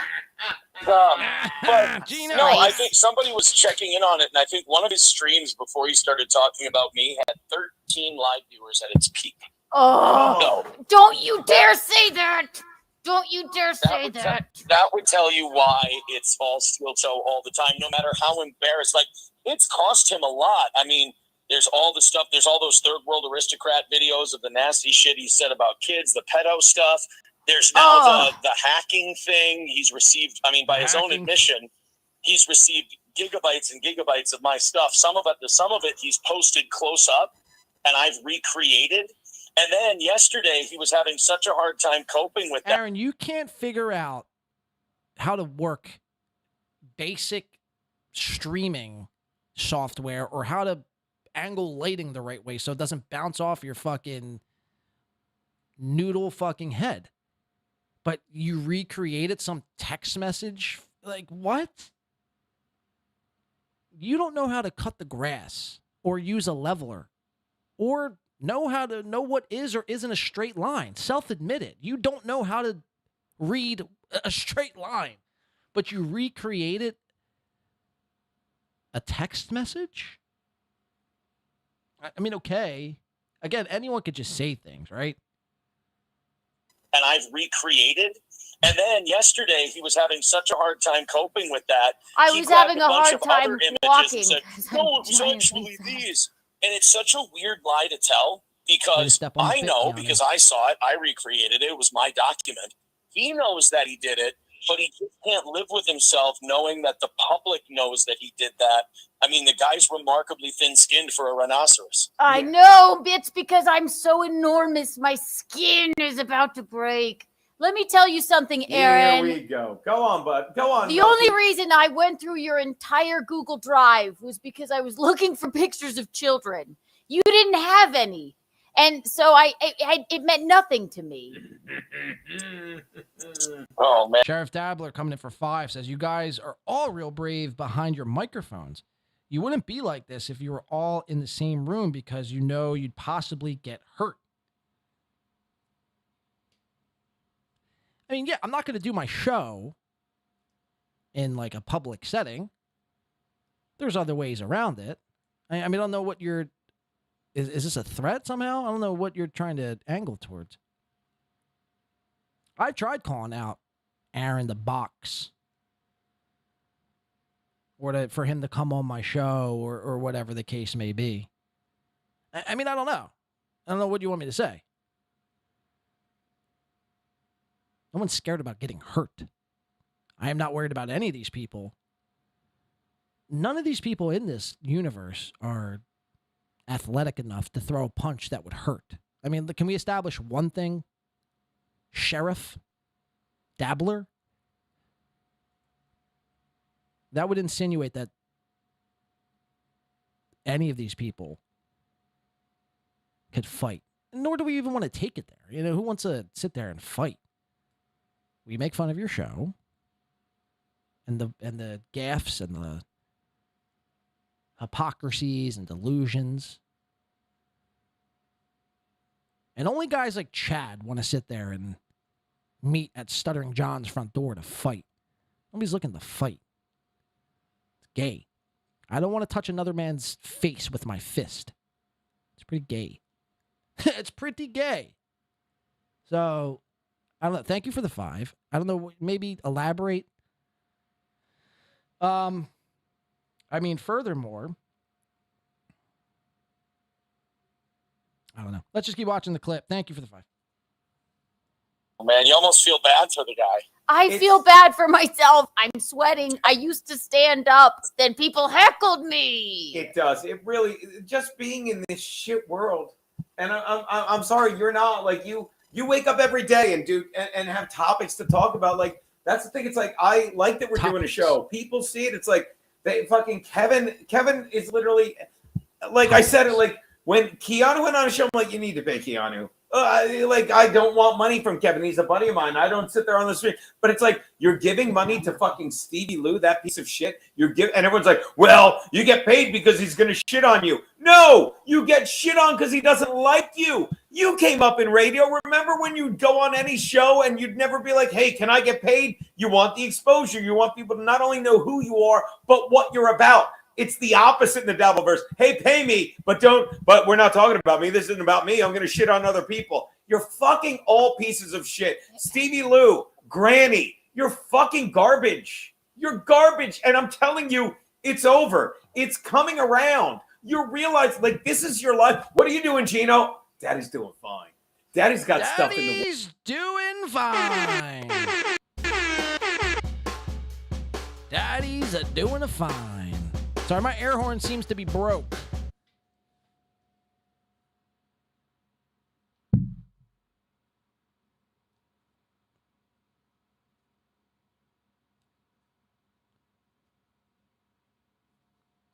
Gino. Sorry, the camera was acting a little finicky. Gino is making the proclamation that all of this is coming to an end. What this is, I don't know. Covering people. I don't think it'll ever go out of style. Look at TMZ. TMZ is doing just fine. I base my business model off of TMZ. So, I mean, I don't know what he's talking about, but again, furthermore, it just highlights his delusion coming from a guy who will sit there for 9 to 11 viewers, live viewers. I mean, what are we talking about? What are we talking about, man? I mean, again, I can't sit there and help you if you can't acknowledge reality. It makes zero sense. And it would just be a waste of time. The works. And it's going to be great. It's going to be great. And this is not me teasing it out like, oh, I can't wait. Thank you, NY516, for the $2. Kudos to win by 2. Let's continue. This clip's about to wrap here. To tell you what it is. Once I figure out what it is, it's going to be great. Tell them, Aaron. Can I go get my show ready now?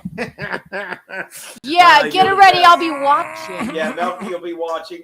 We will be there again. He broke it here first, but again, you could watch a pretty antisocial podcast. 2 fucking stupid cunts who fucking want your fucking attention. You could watch Melty, who has nothing without SteelToe. You could watch Kevin fucking hang out with comics he likes like me and Keanu, or shit on people like Stevie Lou and fucking even Chad, who we like, but he's on Ozempic. He doesn't respect these people. You can watch all but just keep coming back to our little fucking stream here. Hit the like button. Not now, Melton. I'm Gino, fat. speak into the mic. God, I'm fat. Yeah. Can I tell you one more thing before I go? We're really busy. Of course, buddy, go. All right, bye. Son of a fuck. Gotta go. Let me tell you, we're the sum of everything that put us here, and where I am right now with SteelToe, I love the guy. I love how it's going. Gino Biscanti, everyone. I love the guy. I love how it's going. SteelToe. Yeah, I love Aaron. That's my guy. That's my guy. You guys are fake as fuck. Jesus Christ. It's hard to keep up. It's hard to keep up with a guy like Gino, again, who will deny reality on a daily basis. All right, there's a couple more things. I want to get into Aaron's. It's going to be quick. Aaron's new studio look. I see Sheriff Dabbler coming in with another 5. He's going to explain to me how much of a bitch we all are. And we wouldn't go out into the real world and say this to anyone's face in fear of getting punched in the head. I mean, I guess. I don't know. Let's see what he has to say. Let's load up. What do we got? What do we got? All right, we're going to go SteelToe. We're going to find out what it is to actually, the rules to what is and isn't begging. We're going to learn that here coming up, and we're going to show you his new studio, which I know it's been a new thing since I think Monday night is when he got the sign up, and it don't look horrible. It does look better than his previous rendition of the quote-unquote trash-ledged studio, crawl space. We're also going to call Stoney's coming up, thanks to Aaron the Rat. And we're going to do all that, and I think we're going to get out of here. We might see what Gino's up to. We might see what Chad's up to if they're still on. If not, then we will be out of this motherfucker. So without further ado, let's just check in with Aaron. I think this was last night, I believe. And shockingly enough, he's talking studio talk. He's talking some studio talk. Let's check it out.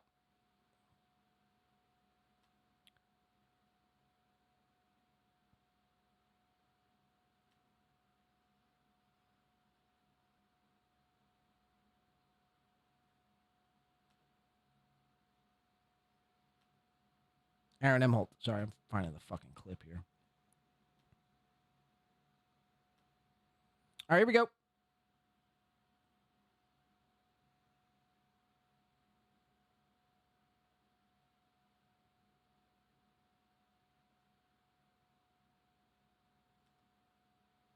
God damn it, this isn't even the fucking clip. Oh, yes, Control comments tonight. I know. We're getting... I did a thing that... And here, real quick. Hold on, real quick. We'll go to Sheriff Dabbler. Sheriff Dabbler for 5 says, not a threat. Just an observation. You're telling me all these toxic words thrown back and forward in a real group setting wouldn't lead to violence. Well, I don't... okay, so I see what you're saying. I don't think so. I really honestly don't think so. First of all, I don't think they're toxic words. It's all the way you interpret it as, one. Now, are some people more unhinged than the next?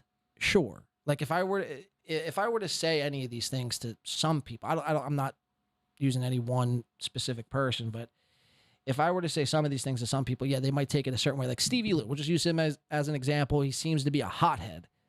If I went up to Stevie and said, your show fucking blows and you're a lying, degenerate scumbag, yeah, he might take a swing. But for every one Stevie Lou, there's 50 people that wouldn't do it. You know what I mean? If I went up to B. Dabbler and said the same thing, I think he would just laugh and probably agree. If someone even came up to me in person and said, dude, you're... Now, it depends on, I guess, what they're saying, but, you know, it's like, I'm not a guy looking for violence. Unless you, like, physically hurt me or my family, I'm not looking, you know, say what you want to say. You know, we put ourselves out there for critique. I mean, imagine if anyone ever had any bad things to say or whatever the case was. And now that's just me. If I was looking to fight everyone who had a negative thing to say about me.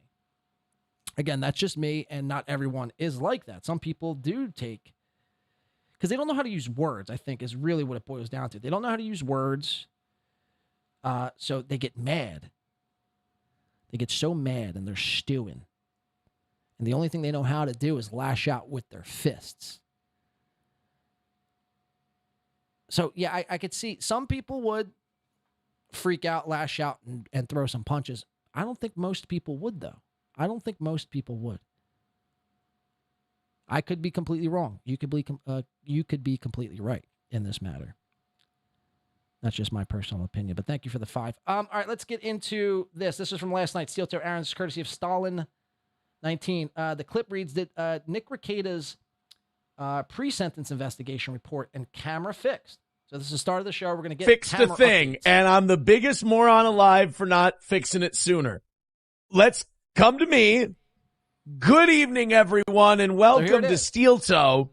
So here's the new set. Now, like I said, I'm pissed because I covered this whole set thing on Monday only for me to sign off and then him to show up with the new sign behind him. So I'm a little late to the game, but nonetheless, like I said, better than the previous rendition. Still somehow not quite there. I don't know. Just something's off. The sign, it just don't look right. It's not pleasant on the eyes. Orange and black, typically, like Halloween colors, aren't typically good year-round and pleasant on the eyes, in my opinion. Plus, you got the boot. You can't even see the boot. It just says SteelToe. The show you could barely see. The sign is a light-up sign with RGB lights, but you can't see the lights. All in all, I'd grade it. His previous studio, I'd say, was probably an F-. This, I'd say D+, maybe even C-. Believe it or not, when we first found studio, that backdrop that he had, that Amazon tapestry that he had customly made with April's picture and Corey's picture and Johnny Crutch's picture, that somehow was a B++, if you could imagine. Which is even insane to say, because that's the reason why I first started covering SteelToe, was because of his lack of effort and shitty setup at the time. So to think that that was somehow going to be the standard and everything else would just be worse is kind of insane. All right, let's watch. I'm losing my fucking voice here. So let me first tell you the thing that I fixed. And look, before we even get to the spidering out of control comments tonight, I know we're getting a haircut. It'll be this weekend. So the thing I fixed. Oh, see, yeah, this has got to change. You see that? You see that guy right there? Imagine doing this on the show, by the way. The thing I fixed is the thing that makes me the biggest retard who ever lived. So, when you get a new camera, you got to fully set up the new camera. Some people were saying, Aaron, it's laggy. Aaron, it's blurry. Aaron, I don't like it. Aaron, it's too English. When you get a new camera and you set it up in OBS, there's a list of settings, right? And in that list of settings, it says deactivate, configure video, configure crossbar. And I did all that. I took care of it. I'd pay Aaron $1 million if he could explain to me what each of those things meant as it pertains to your camera. First of all, if you did get a new camera, DSLR, mirrorless camera, or something better than a webcam, 9.5 times out of 10, the camera is going to come with settings customly in the camera. Like, you could tinker with the camera settings within the camera. You don't get a new camera and then tinker with the settings on OBS. That's like if you have a basic webcam. But even like webcams now come with their own software where you could tinker with the hue, the saturation, the sharpness, so on and so forth, the color correction. You don't just buy a new camera and then solely use OBS to tinker with all your settings. And furthermore, I mean, imagine doing this on the show every day this week. You've showed up. The first thing you've talked about for, an extensive period of time is this camera setup. Do it off the show. How is this a segment on a pro show? Imagine if Howard Stern did this, or any pro show that you like, Joe Rogan. Imagine if Joe Rogan showed up on his podcast every day for 2 weeks and was discussing, him and Jamie had a conversation about, guys, Jamie, you're never going to believe this one. Listen to this. So I'm in here, right? I don't know why Joe's got this, like, New York accent. I'm in here, Jamie, and I'm doing OBS deactivations and configure video, and you're never going to believe what came out of it. If it happened once, okay. This happened. How many shows has he done this week? 2, 4, 6, 7? It's happened 7 days this week. I mean, an out of it retard is an understatement. Bar. And I did all that. I took care of it. However, beneath that is resolution, FPS, video format. I never did any of that. So clearly. So I apologize. I didn't set it to the 1080. I didn't set it to 60 FPS. So do any of you who have said, Aaron, it's still a little blurry to me. Aaron, it's still a little to me. Now, mind you, when people were calling him out for saying these very things, you're just incapable of seeing anything good in SteelToe. You would say you're a troll, you're this or that. All the meanwhile, yeah, your camera was fucking blurry. Your camera was, colors were completely off. I mean, the list goes on and on. And everyone tried telling you. It only took you 7 fucking days to figure it out. Still a little blurry to me. Aaron, it's still a little to me. You were right. I was wrong. I apologize.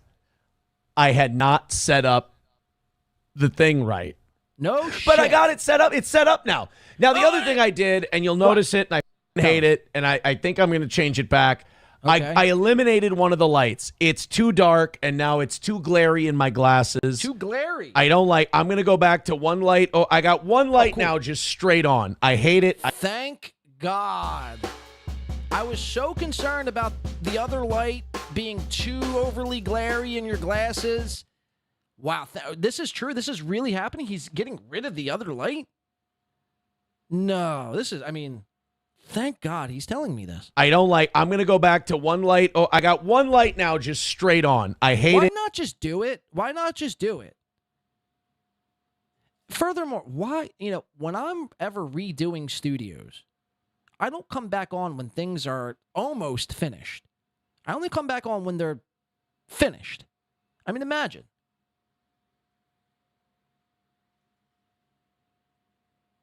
Just do it. I mean, no one cares. Hate it. I don't like it. I'm probably going to go back to corners and just have them shoot like that. Yeah. Okay. Raz of Chaz says another win for the Brave Toe. Look, Deutsch Chad, I'm really trying not to talk about that tonight. Come on, Deutsch Chad. But I'm also I don't want to talk about Nick. Come on, Deutsch Chad. If my audience goes, we want your take on this, we want you to talk about it. Believe me, I had people talking to me today. I had people calling me, sending me messages, things like that. Gino had me on his show today. It was bounce. People want to get my opinion on this shit, and I understand it. I get it.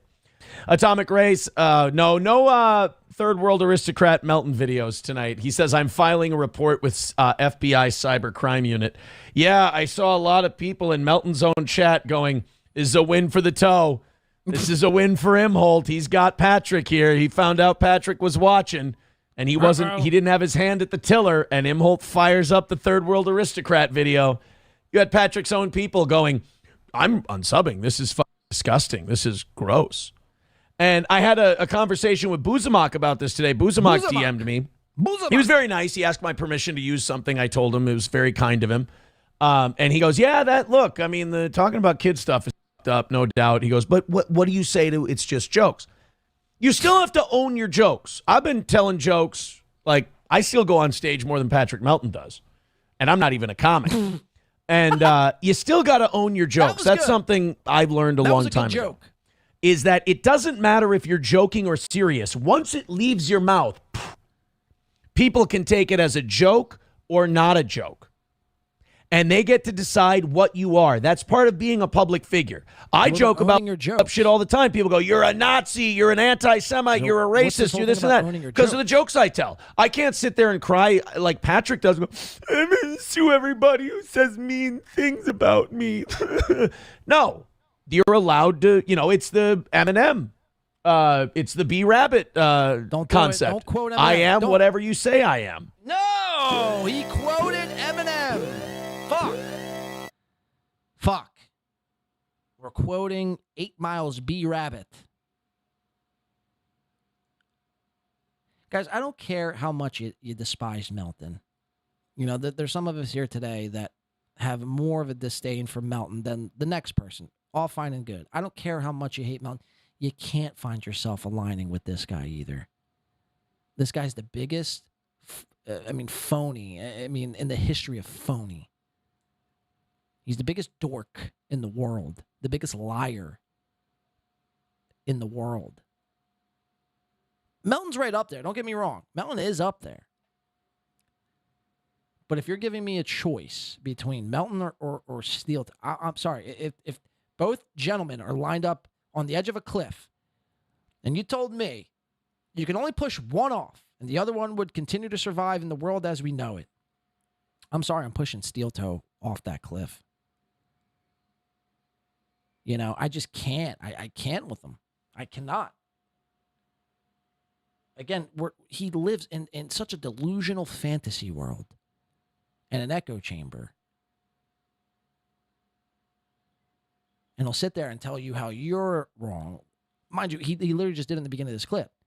Everyone was calling him out about how shitty the camera looked at the beginning of the week, to which he said, you're fucking out of it. You're retarded.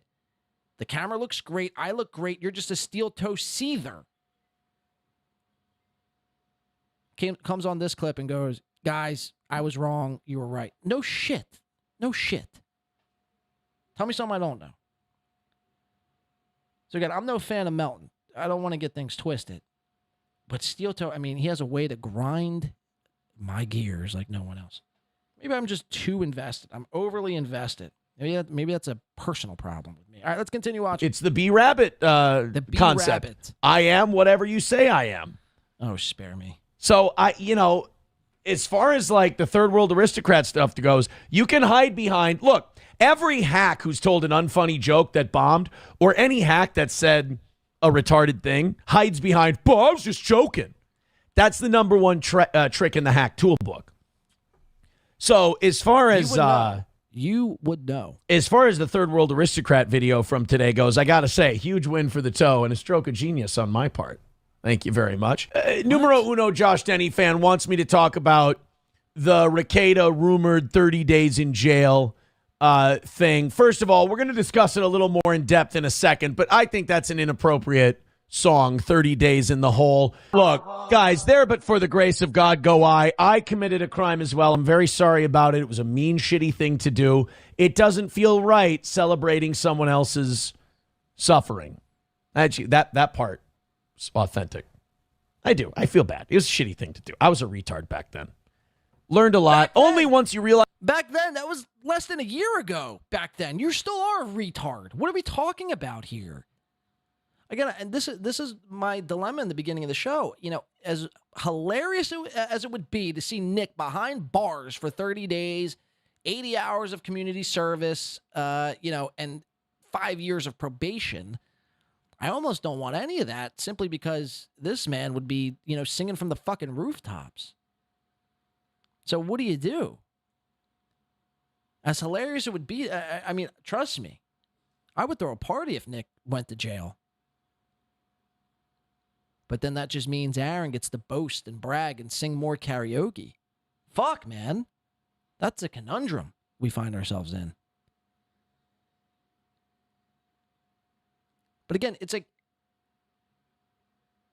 you're still that same retard from, you're saying from last year, from when you did that said thing that you pleaded guilty for, disseminating sexual images. You're a criminal, dog. What are we talking about here? I heard Keanu, I think last night, say on her show, Aaron's not, what he did wasn't technically a felony because he pleaded down. It's like, you have to be one of the most retarded people in the world. So if I murder somebody and plead that murder down to manslaughter, does that make me not still a murderer? I mean, I guess technically speaking by the book, but you still did that thing that was a felony, Aaron.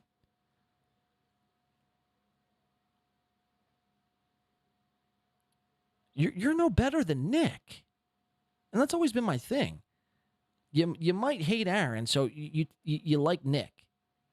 Because Nick's the polar opposite, or so you think. Or vice versa with Melton. You hate Aaron, or you hate Melton, so you like Aaron. You can't. You just can't. You can't find yourself caught up in these, meaningless team games here. These tribalistic games and team picking. Be team yourself. Team yourself. And watch these fucking idiots continue to make morons out of themselves every day. A criminal is a criminal. Doesn't matter if you're less than a criminal or more than a criminal. A criminal is a criminal, last time I checked. I don't like a criminal. I do. I feel bad. It was a shitty thing to do. I was a retard back then. Still learned a lot. Only once you realize what a fuck you are. Only once you realize. It's over. I was a retard back then. I learned a lot, and now I've been super remorseful. I've been going to church and singing karaoke, and building new studio setups all across the land of the toe. Realize how shitty and stupid you I were. guess you're better. Can you really? You're better. Yeah, it's true. People. It sounds trite when other people say it, but until you actually do it yourself. Until you admit you were a dumb piece of shit who did something wrong and you need to improve and work on shit like that, can you get better? You can't just deny you ever had a problem, or you can't just deny you were a piece of shit. Yeah, but are you authentic about it? That's always been the issue. Are you authentic about it? Are you genuine about your remorse? Anybody could say they're sorry, dog. Anybody could say they're sorry. And, you out of all people should know this, could act as if you're that thing, but really not actually be all the way healed or whatever the fuck.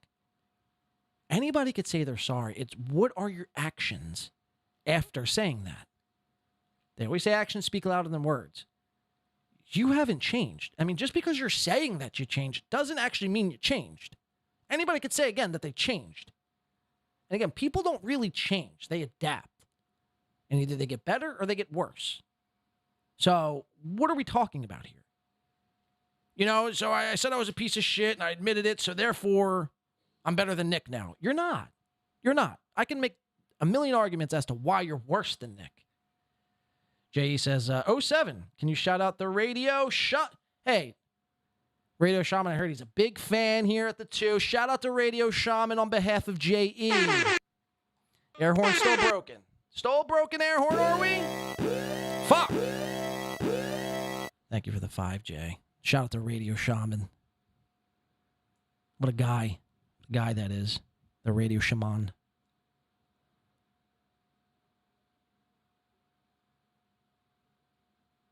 Wonder when his show is coming back. I was a huge Radio Shaman fan. Hopefully it comes back soon, man. Hopefully it comes back soon. Thank you, Jay. Aaron, take it away.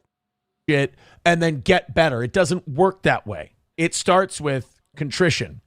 So there's a pre-sentencing hearing that you have to go through. I answered all my questions. I did all my things for my pre-sentencing hearing, and it kind of tells the judge like where your head's at, where your mind's at, what they should do.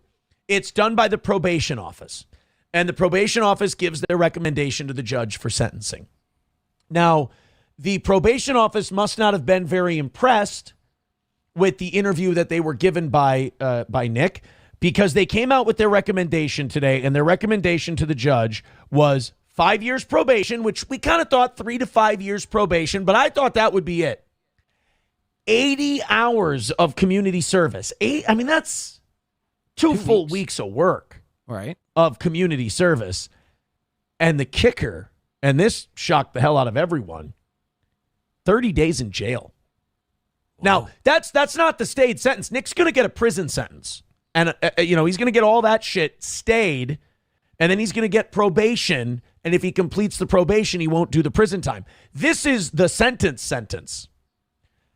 5 years probation, 80 hours community service, right, 30 days in jail. Now, I'm going to make my prediction right now.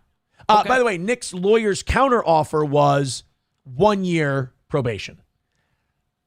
Look, you miss 100% of the shots you don't take. I get it. I'm going to go out on a limb right now. I don't know the judge. I hear he's a hard ass, this Wenzel in Candy, Ojai County, and that's a good thing. You hear he's I don't think he's going to jail. I really don't. I don't think he's going to jail for 30 days. I think the 5 years probation is probable. I think it'll be somewhere between 3 and 5. 80 hours community service. I think that would do the boy some good. I really do. The boy. I don't think the 30 days is happening. I don't know anything about this shit. This is not coming from any kind of professional expertise. I just have a hard time believing that they're going to give him 30 days in jail. CJ with $2 says odds Nick stays clean for 5 years without violating. You can't get clean unless you admit you have a problem. You really can't. Yep. You can try to sneak. You can try to get your fix one way or the other, but I think honestly, if you're hooked on this stuff, you got to admit you're hooked, and you got to fight like hell to stay off of it. Fight like hell. If you're going to be cavalier about it, nobody outruns those demons, man. They catch you every time. Humility, it's got to start with humility. The recommendation. Let me again go on record in all seriousness as saying I don't think the judge is going to take the whole pre-sentencing investigation from probation and just install that as the sentence. Right. I don't think the 30 days in jail is going to happen. I could be wrong. I just have to interrupt because SP... She's so funny, that SP just texted me and she goes, "You got to quit looking at yourself on camera." I didn't think anyone could tell. I've been stealing looks at my... You've been doing it for 3 years. You're doing it right now. You're doing it right now, bro. You're literally staring at yourself as we speak. Oh my God, talk about a self-consumed, narcissistic boob. Yes, guys, you're never going to believe this. SP texted me.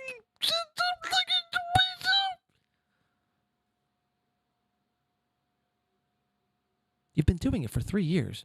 You've been staring at yourself for 3 years, bro. Oh my God.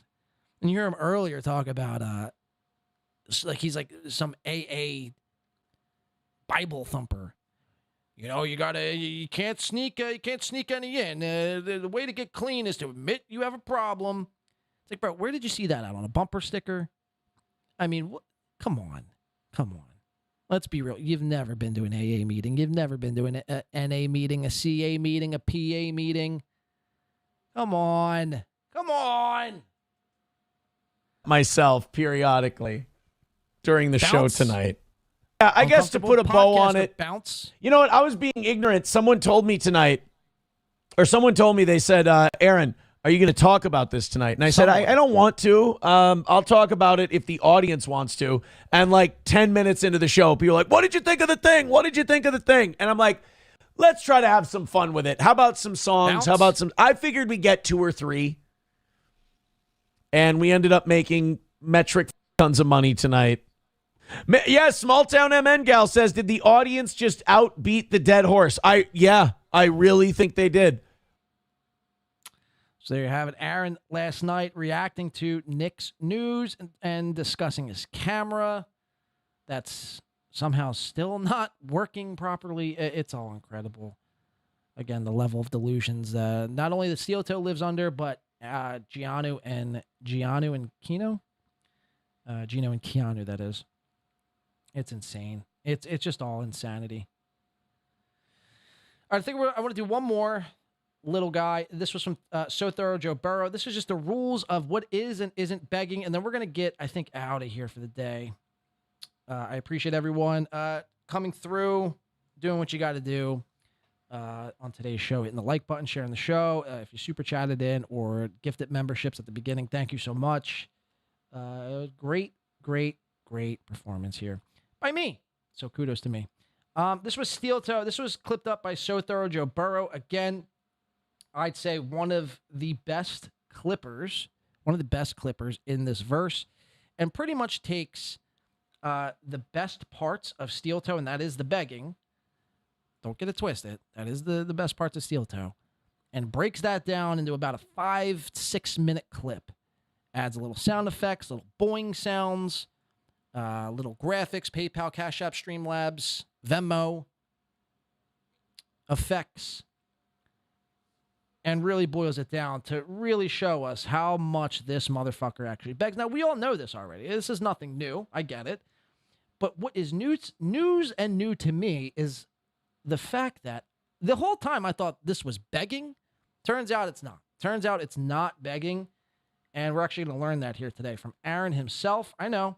How could you trust someone who's lied every step of the way? Well, sometimes you just have to do it. You just have to put trust, instill trust in somebody, even though they're a known liar.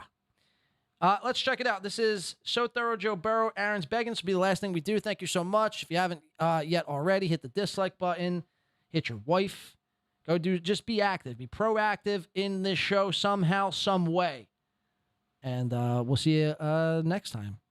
Well, we'll sign out after this. I don't know why I'm prematurely signing out. So Thorough Joe Burrow, take it away. It's danger when he's bringing out the lightsaber. Maybe I'm a narc. Maybe I'm a square. Maybe I'm a dork. Maybe I'm a nerd. Let's start today with a huge rally, and let's not even do money things today. Let's just, everybody's throwing in hundreds and thousands of dollars. Go nuts. Thousands. Just 5s and 10s all around. Just get us under 300 so we can at least have fun this hour. Don't worry about who's chipping in. Just be one of them. Go ahead and throw in, knock it out. Streamlabs, PayPal, Venmo, Super Chats, Rumble Rants. Guys, let's drop big hundos. We ain't going to get everybody dropping in 5s. We're not going to get everybody dropping in 10s. It's just time to realize that. So who wants to be the first really generous one to drop in a nice 20 or a 30, get some shit started here today?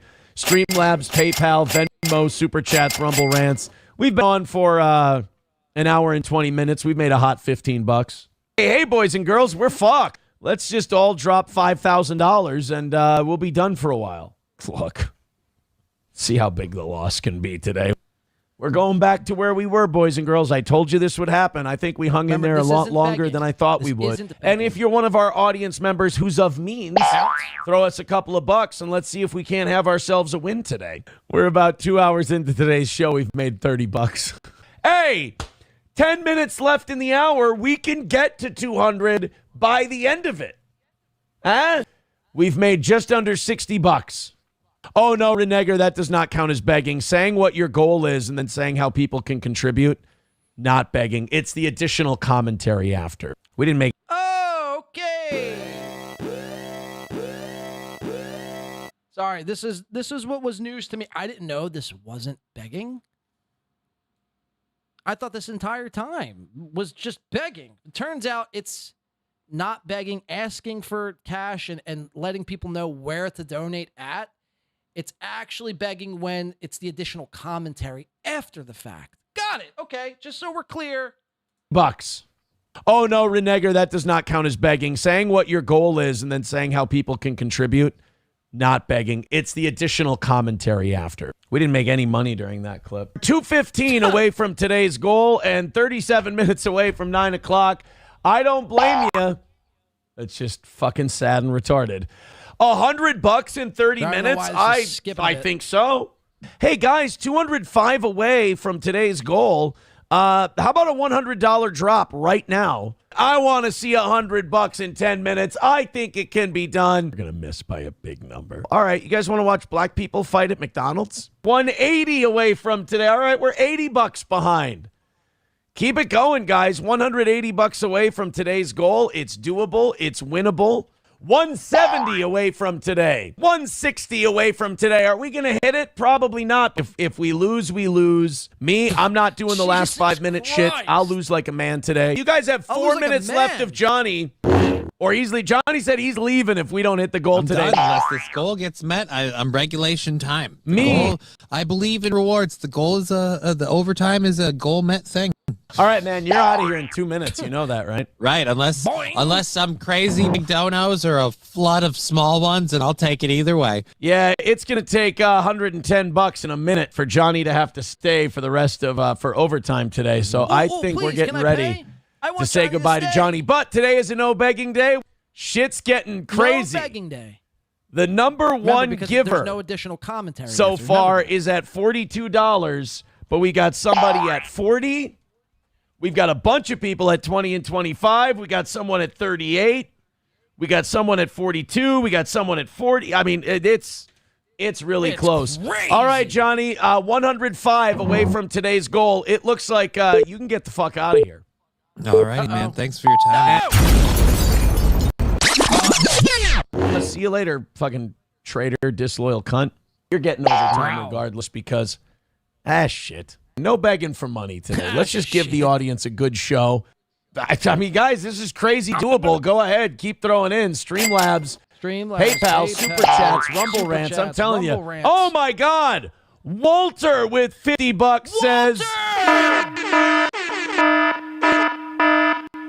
All right, guys, $20 away. Walter, ladies and gentlemen, made an appearance. Hit refresh. We might have some bad news. Oh, fucking idiot.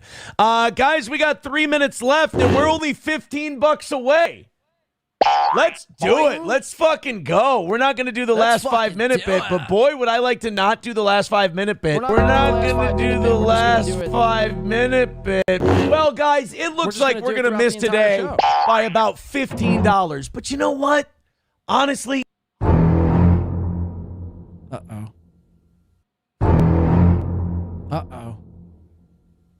Bald spot. Wow. Isn't this a better... I know it's less stressful for me to do it this way. I don't mind taking an L of $15 once in a while. We got about a minute. I got to say goodbye. Thank you guys very much. Hey, if you're watching later and you want to do a little Streamlabs, PayPal, Venmo, Super Chats, or Rumble Rants, that sounds good to me. I'd like to see a win for the toe today, especially the way we do it. The way we did it today, that would be very, very cool. Sam Show says it didn't work. No, it didn't work. We came up $15 short. I really thought when those 250s came in, I really thought we were going to do it, but goddamn, man, feels good not to do that awkward 5-minute thing and still get close enough. And shit, we'll go to Toe Boys today. We'll be like, hey, who feels like knocking out the last 15? And they'll knock out the last 15 up for us. So thank you guys very much. And again, if you're watching later, go in there. Throw in a couple of bucks. I'm going to do my stuff. There it is. So thorough, Joe Burrow. Excellent, excellent edit, I'd say. Shout out to So Thorough, Joe Burrow. Again, best clipper in the verse, I'd say, as far as theatrics and everything else. Really, like I said, highlighting the best parts of SteelToe and putting it into a nice 5-6 minute clip. Shout out, guys. This has been fucking fun. A fun way to celebrate the old B-Day stream. Again, it's not begging unless there's additional commentary. So remember that moving forward. What else we got here? Jim Norton, Anthony Cumia reunited again on the radio. The outing was not really memorable besides Jim Norton's dirty tissues, dirty masturbatory tissues that he keeps in his pocket. His old, dirty, crusty jizz tissues he likes to keep on him to blow his nose when he's feeling a bit ill. Disgusting stuff. Will Nick Rikieta get 30 days in jail? I guess time will tell. I hope he doesn't, but then again, I hope he does. So I'm kind of conflicted. I'll have to pray about it this Holy Thursday. It's Easter this weekend, so enjoy Easter however you enjoy Easter. If you don't enjoy Easter, well, I don't know, maybe do some blood rituals and get closer to Satan this weekend. I don't know. Do what you got to do. I think we'll be back on Sunday. Sunday at some point. Just keep an eye out on any notifications that come your way. If you would like to contribute to the show afterwards, there's links in the description to do so. And thank you to everyone. Let's give a quick rundown to everyone who helped out in making the show possible today. We have Keena K, Coach Dayla, Michaela, Isaac Walmart, W, Mandelko, Lou, Aaron the Rat. Oh, we got to call Stoney's Aaron the Rat. Do we call Stoney's? I can't not call Stoney's. Aaron the Rat paid for it. We got to call him. I'd be disingenuous if I didn't do it. Jeff Closer today. Dabble Story, nice podcast, stupid. POTUS Felonious, nice podcast, stupid. I said Rick O'Shea. Let's see. Sheriff Dabbler, NY516, and J.E. Thank you guys so much. I think we'll call Stoney's, and then we're going to get the fuck up out of here. How's that sound? Let's do it real quick. Aaron the Rat, are you with us, or do we do it on the next show? See, I completely fucking forgot about that. Now I'm on, like, sign-off mode. Aaron the Rat says, yeah, you call Cheetos. I didn't. Fuck. All right, let's do it. We'll call him. I'm a man of my word. I got to take a piss. God damn it, you rat bastard. Let's hook this up.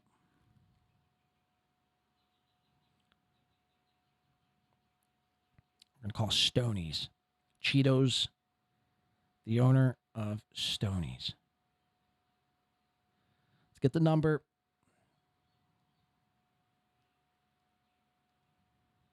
Stoney's Bar and Grill. No, that can't be it. That's in Denver, Colorado. Let's see. Stoney's Bar in Rockville. Where the fuck is Stoney's at? Yeah, Rockville, Minnesota.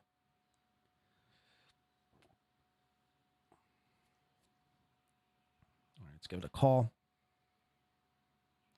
Hopefully this is set up.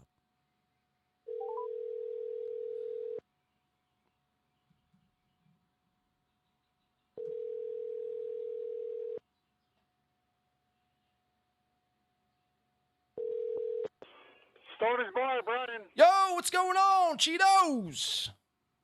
Nope, Cheetos is not here today. Who's this? This is Brian. Brian. Yep. What's going on, Brian? How you doing? Nothing much. What's your relation to Stoney's? How are you involved in Stoney's, Brian? Huh? How are you involved? Are you an owner, Brian? What's your story? I can barely hear you.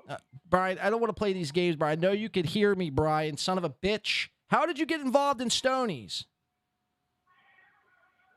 Are you what? Why don't you turn the music down? I can barely hear you, man. Why don't you turn the music down, Brian? Do you hear that? What music? Katy Perry in the background. I hear. You believe in the whole space is fake thing? What's going on there, Brian? Katy Perry in space? Do you believe she went or not? Oh, this guy's good. Brian, can you hear me now, Brian? So this guy's playing games. I'm writing a bad Google review, Brian. Now, you've made me look like a fucking fool on my own show, Brian. So thank you for that. We'll be writing bad reviews on Google. Yeah. We got him to hang up first. No Cheetos today, Aaron the Rat. We'll have to do it again. Sometime soon. That guy was really fucking a piece of shit.